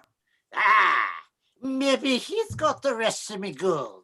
Nathan tries to aim the shotgun, but JD's too close. So Nathan uses the butt of the shotgun and bashes the Leprechaun in the side of the head, and Leprechaun turns the end of the shotgun and rips it out of Nathan's hand. Leprechaun slices JD with the buckle, and Leprechaun turns to the others laughing. JD and Nathan lifts a chair and bashes it into Leprechaun, knocking him away. Nathan grabs the gun, aims, fires, hits Leprechaun in the leg, and he cries out in pain, and then scurries across the room as JD takes aim and empties his .38 at him, maybe hitting him once and more in the leg. Leprechaun patters into the closet, slams the door. They have him trapped. All move to the closet, taking deadly aim. Then combined firepower will surely blow the heck out of him, just about anything. Slowly, carefully, Nathan kicks the door open again, and it's empty. It's empty. A small hole has been chewed into the wall, just about big enough for a dog or a leprechaun to crawl through. Ooh, where does that lead to? Somewhere under the house. And now a cold Premonitory dread flushes over them as we angle down, and right about now we hear scrambling under the house. Leprechaun is moving rapidly under the floorboards, and this is horrifically frightening for our friends. A creature that is moving right under their feet, and no one knowing where or when it will pop up. Our group follow the noise out of the room, down the hallway, around a corner, trying not to lose it. It stops. Quiet now. No one breathes. Nathan places his head to the floorboards, and we don't like it. We just know something is going to happen. Nathan with his ear pressed to the floor, and we just know something's going to come up from that goddamn floor. Something right near Nathan's head. Where is it?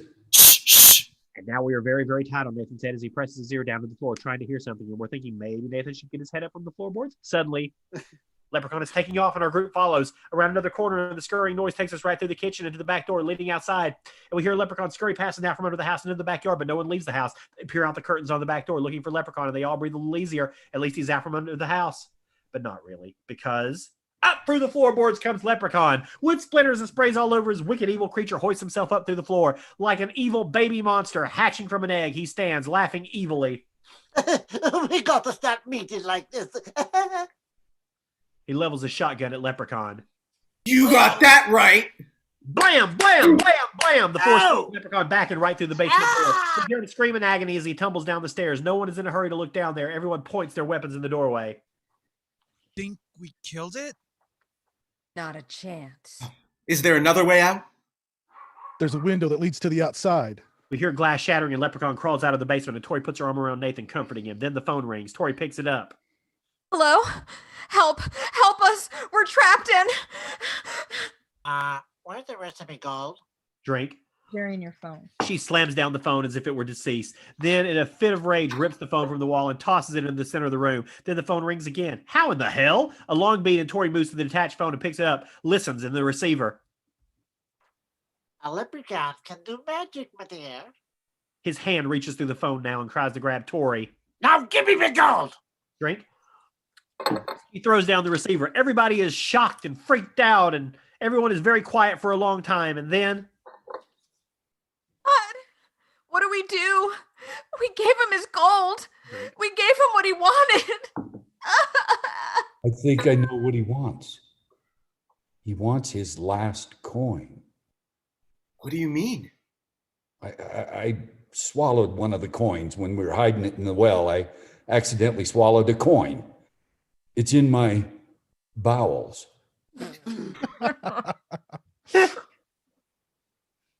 I guess I better give myself up. Let the leprechaun take me.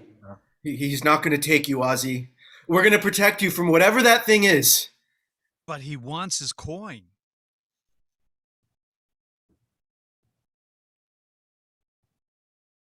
That damn thing is a leprechaun, and it's not going to stop until it kills us all. Our only chance is for some of us to try and make a run for it. Get help. You know, I bet old man Grady would know. Would know what? How to kill a leprechaun. When I was a kid, I'd come down here and old man Grady would tell me stories about goblins and monsters and little people. He was Irish, you know. Just stories, Ozzy. I don't think so. I bet he knows how to kill a leprechaun, and I bet he's the one who hid him in the crate. Where is O'Grady? He's in a rest home at the end of town. Had a stroke about 5 years ago. We're going to go to O'Grady. No one says anything for a long time, and then Audie sniffs something. You smell something? Gasoline! Leprechaun has gotten the gas can from the trunk of the patrol car and is pouring gasoline around the base of the house. The bastard hums to himself. 1, 2, buckle me shoe. 3, 4, there no more. 5, 6, they get their licks. 7, 8, it's their fate. And 9, 10, to death I'll send. Nathan is furious, his anger boiling and his emotions busted. The fucker's gonna burn us out! He grabs more shotgun shells and shoves them into the chamber, cocking the slide, moving purposely through the window, taking aim. Leprechaun striking a match, about to toss it at the foundation of the house where he's poured the gasoline. Nathan fires the shotgun in rapid succession. Blam, blam, blam, blam, blam, blam. And he's hit 1, 2, 3, 4, 5 times, the force throwing him back into the empty gas can. where his match lights the residue of the gas fumes, causing a small burst of flame to ignite Leprechaun's sleeve. He tries to put it out, then his hair catches on fire. He tosses dirt on his head to smother the fire very calmly, not too disturbed, just a conscious effort to put the flames out. But they're beginning to catch faster now. He stands, screaming in pain, his hat and hair on fire. Leprechaun spots a water bucket by the side of the house. He dunks his head into the bucket and steam hisses out. Leprechaun pulls his soaking wet head out, his hat and his hair charred and singed. He stands there, dramatically backlit, growling. Oh, we're smoking now, kiddies. He scurries to the darkness. We've got to go now. My Jeep. Nathan is moving to the closet with the box, gathering up all the dirty shoes he can find. I've got an idea to get you to the Jeep safely. Shoes. We can use the shoes to divert him. Gunshots obviously don't kill him. That's right. They're shoemakers. Everyone, give me your shoes. I'll cover you until you get to the Jeep. I can't drive the Jeep. What? Shit! I can't drive a stick! I can, and I know where the rest home is. We've got no choice. Let's go. Dad, it'll be okay. Why don't you give me the shotgun? You be careful. Let's go. You take care of her, Alex. Yeah, you be careful, Alex. Yeah, Roger. Hey, Points to Ozzy's chest. what's that? Ozzy, Gotcha. Let's move. Nathan moves to the front door, opens it, peers through, and then moves out to the front. Nathan moves out carrying the box of shoes, looking everywhere. Tori holds the shotgun. He moves slowly, headed back towards the house. He passes a tree, and just when we relax, Leprechaun swings down from the tree, hanging upside down, face to face with Nathan. This is some crazy world, huh? Nathan quickly takes the dirty shoe and throws it. Leprechaun watches, leaps from the tree, and runs to the dirty shoe. The dirty shoe lays on the ground, and Leprechaun skittles into it, grabs it, and takes out his shine rag, polishing it, then slows down Leprechaun. Leprechaun moves out from the foliage. You shouldn't go out after dark.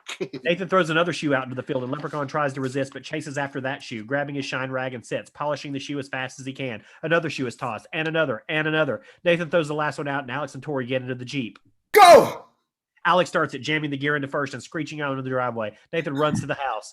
Nathan bursts through the front door, and the others bolt the door. They made it!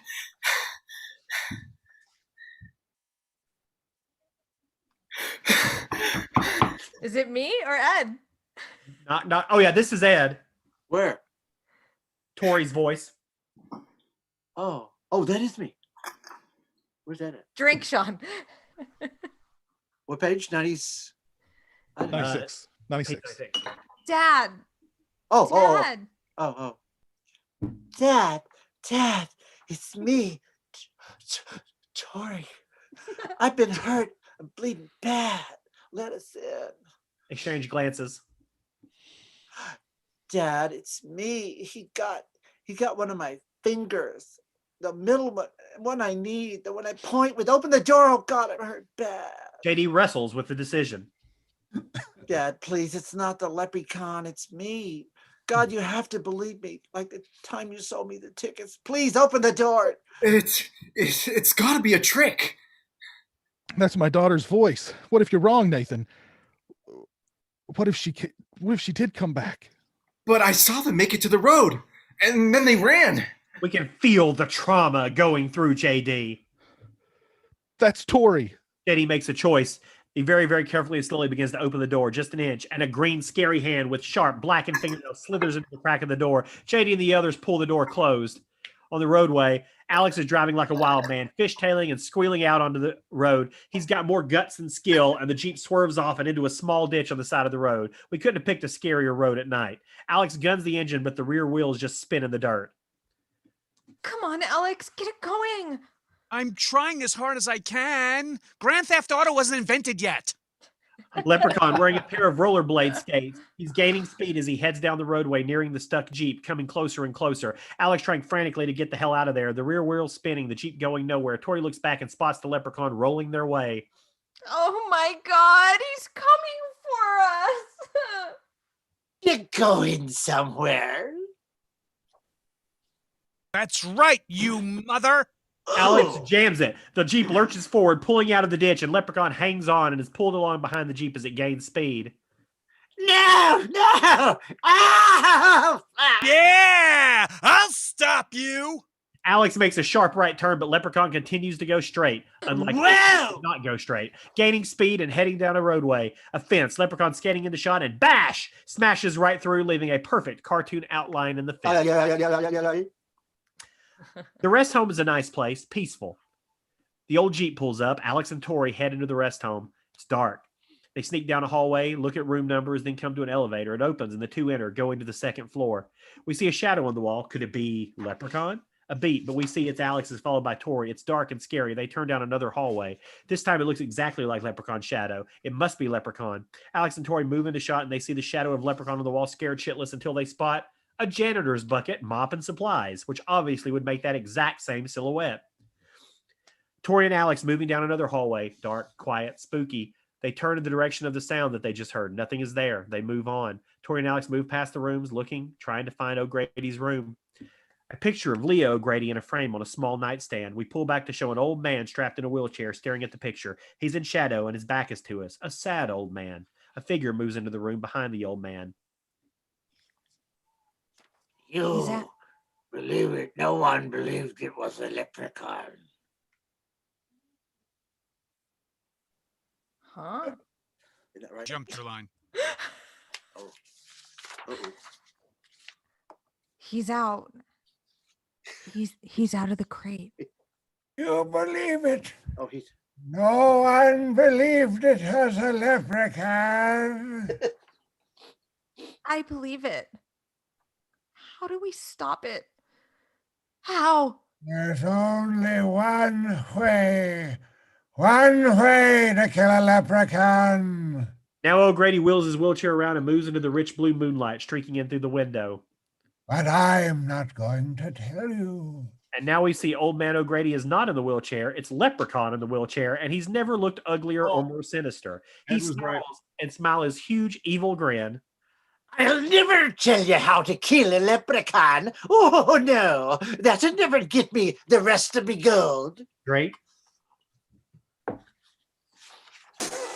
Holy shit! They take off, running down the corridor. Leprechaun wheels his wheelchair, chasing after them. Tori and Alex are frantically tearing down the hallways. Leprechaun follows them in a wheelchair, a scary, evil-looking sight. Running down another corridor, the scary Leprechaun in the wheelchair right behind them, wheeling faster and faster like a madman, skidding around the corridor on two wheels of the chair. Leprechaun is looking very mean, very ugly, very frightening now. Tori and Alex running down the hallway. They spot an exit door, push on it. It's locked, but an elevator is next to the door and no other exits, and they can't chance going back the way they came. They're trapped. The only chance is the elevator. They push the button and frantically wait for it to open. And it does, but they get in just in the nick of time. The door opens and there's the cut and mutilated body of Dan O'Grady is dramatically hoisted upside down from the elevator ceiling, bleeding, cut from shoe buckles, apparently dead. Tori and Alex gasp. My God, it's O'Grady. But they have no choice as Leprechaun is nearing them. They enter the elevator just as the doors close, and Tori and Alex feel sick. They can't look at the old man. Both close their eyes and pray this nightmare ends. O'Grady's hand flops down and touches Tori's shoulder, and she screams right out of her skin. O'Grady's eye is barely open. The goddamn guy is still alive, but barely, and going fast. Now it's me. He came back for me. I knew he would, but no one believed me. My God! We've got to get you down!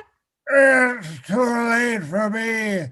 You have to kill it. How? How do we kill it? A four-leaf clover, freshly picked in a clover field by the old wagon. We'll find one. If you do place it on his body, it has to touch him, and then you can kill him. And then he coughs and dies. Ah! The elevator doors open and Tori and Alex rush out, slides into the driver's seat and starts it up. Can you drive it? She doesn't even answer. She jams it into gear, popping the clutch, and the Jeep takes off like a bat out of hell because that's how you learn to drive a stick. The Jeep speeds down the road very, very fast.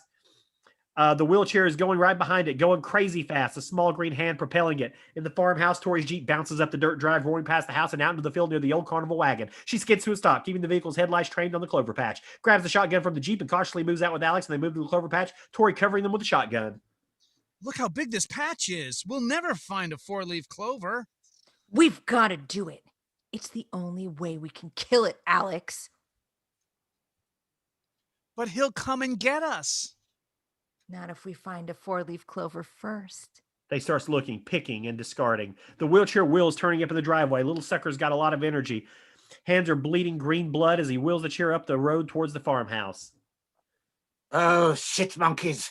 Somebody's in me clover patch. Tori and Alex look frantically through the clover patch, picking, looking, discarding. The tension is building. Hurry! Hurry! Something's in the bushes. They don't know what it is. They're searching, pulling up a clover, looking at it, tossing it into the ground, frustrated. Leprechaun pops his head up from some foliage. He smiles evilly. Be sweet, my little foolish friends. He moves towards the noise. Tori and Alex searching for the clover. Seconds seem like hours as they continue looking. I think I found it. No, never mind. Now we sense something moving in on them. Definitely something coming out from the dark shadows. Closer, closer. Look harder! Faster! Searching through the clovers, and suddenly another hand slithers out from the bushes and grabs his hand. It's Leprechaun!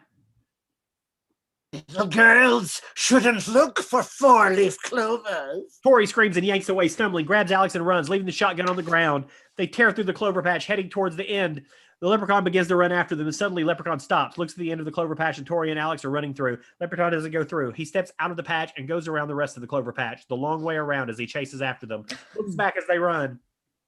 Where did he go? They hear something skittering towards them from some foliage on the side. They run, tree limbs and bushes ripping at them, tearing their clothes. Tori and Alex winded, breathing heavily, not about to stop, not about to look back. Only one thing on their minds, to keep ahead of the monster. Tori trips, goes down, her ankle's sprained. Alex tries to help her up. She's in great pain, can't get up right away.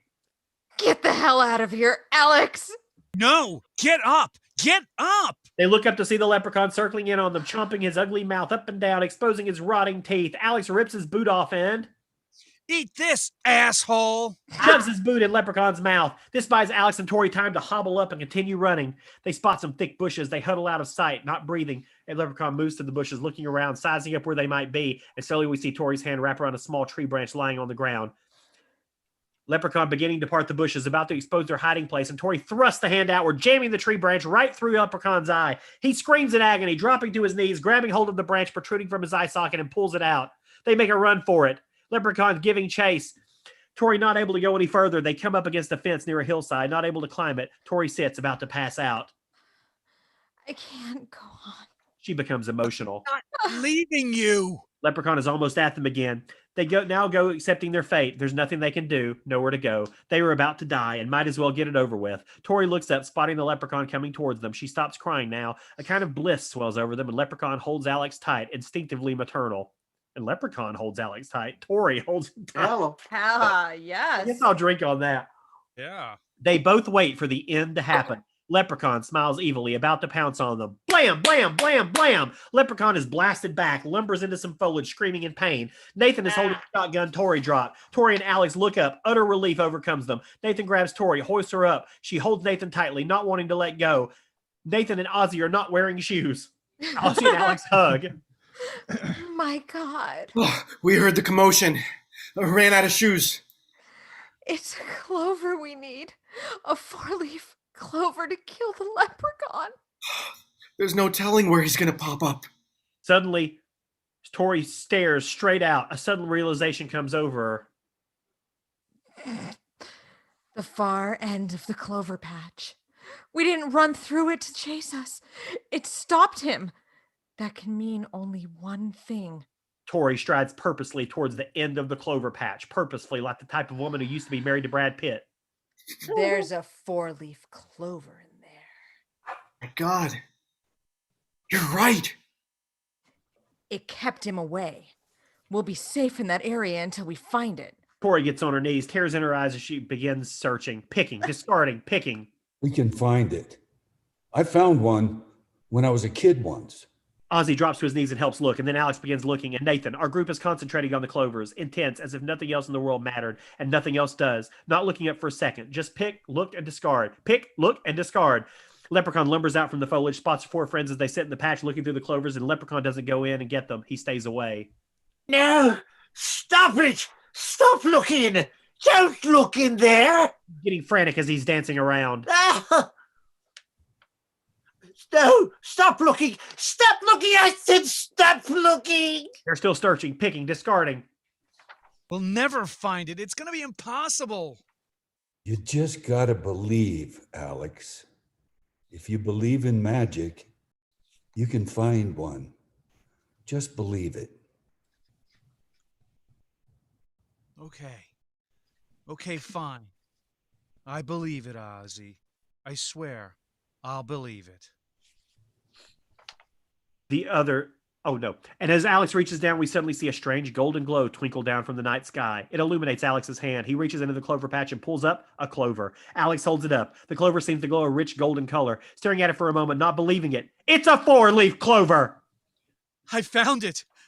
I found it. Look. I got it. I got it. The others surround Alex and his clover like it was the most fragile thing in the whole world.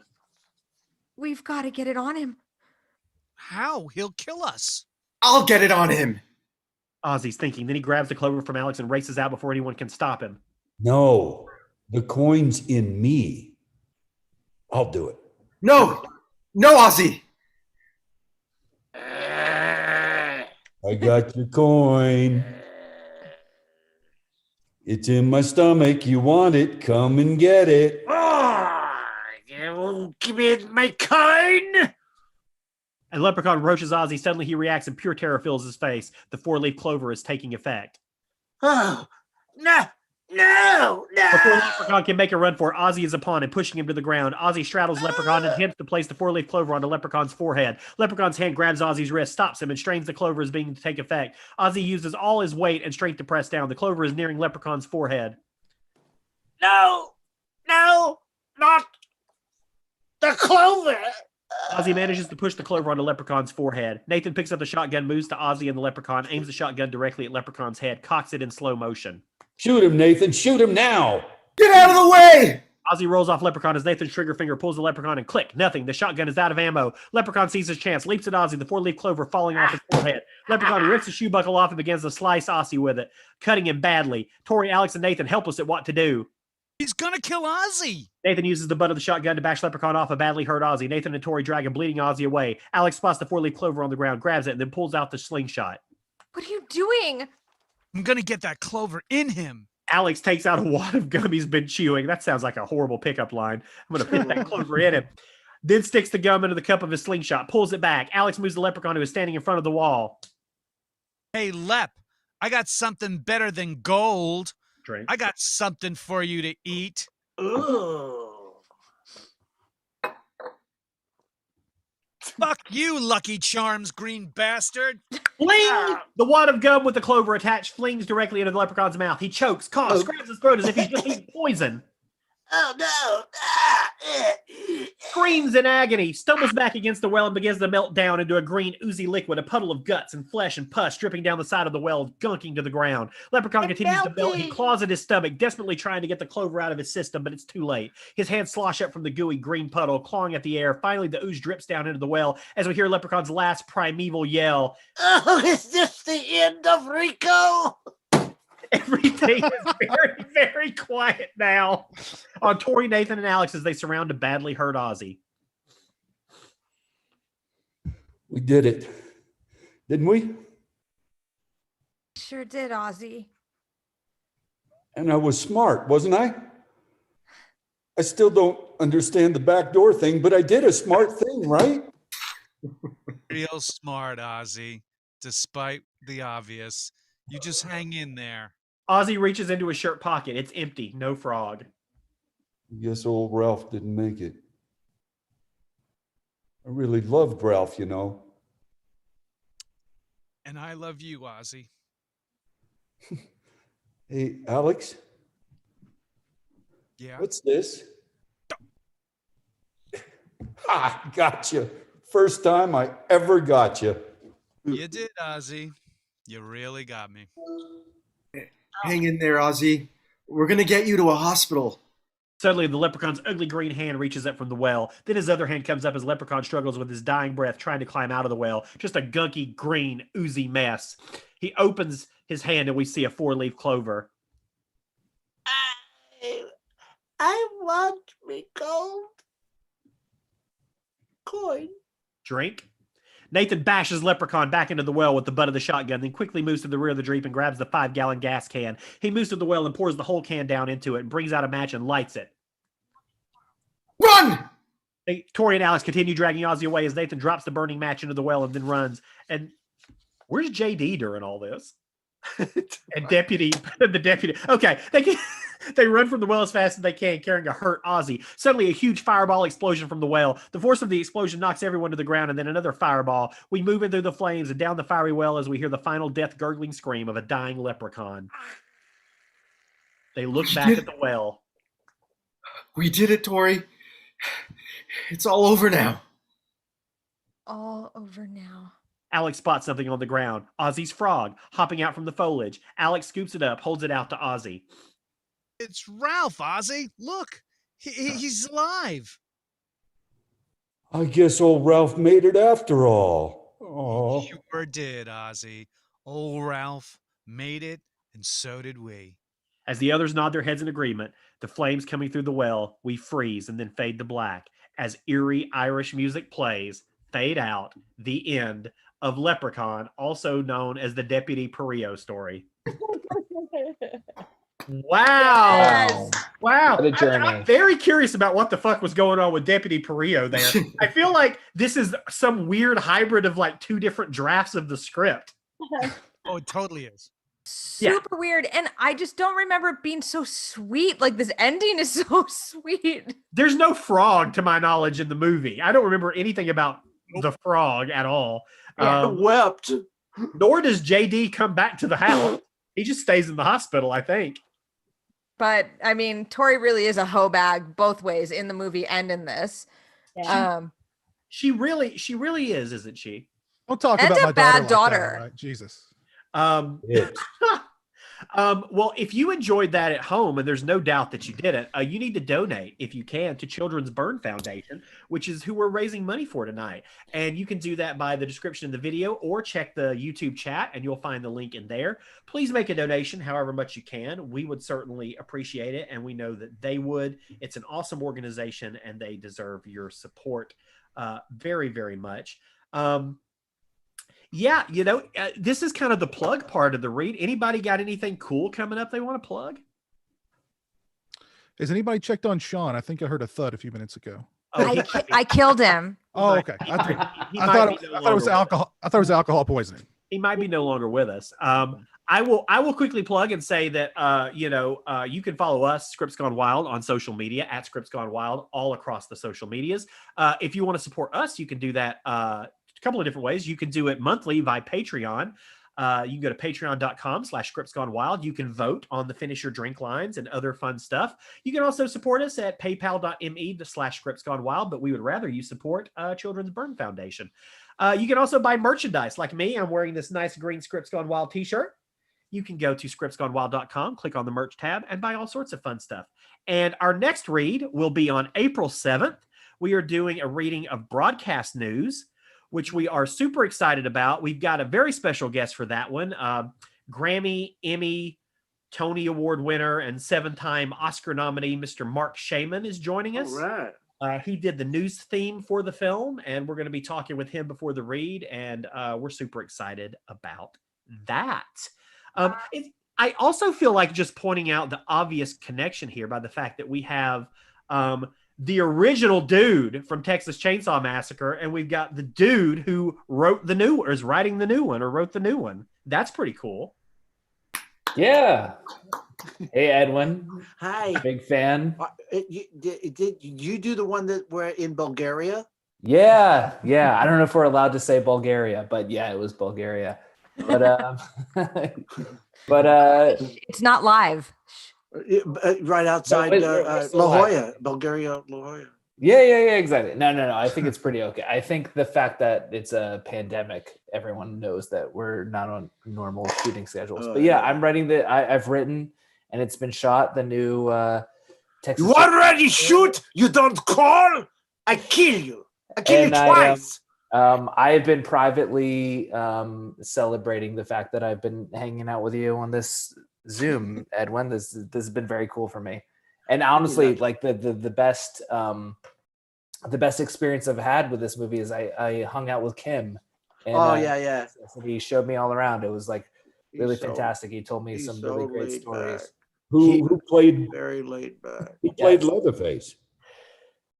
I'm sorry? Who played Leatherface? Well, you played Leatherface sort of in one of these movies, if that's what you're fishing about.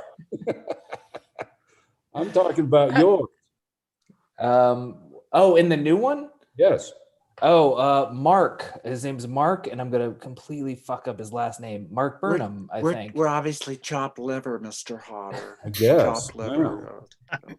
It would have only been even more convenient if you two had both had a Leprechaun connection, but I don't think Chris is writing any Leprechaun films. No, but I did. I worked for the original Leprechaun producers for the entire time I lived in LA. Oh, wow. I worked for Mark Amin, who created Trimark, and so when Billy announced this, I basically insisted. When one mark won't do, Trimark. Right. Well, yes. You know what? Bill Moseley and I are finally going to get to make a film together. We're making a film called The Blues Man, which is about Robert Johnson. I can't stop my leg from the 30s.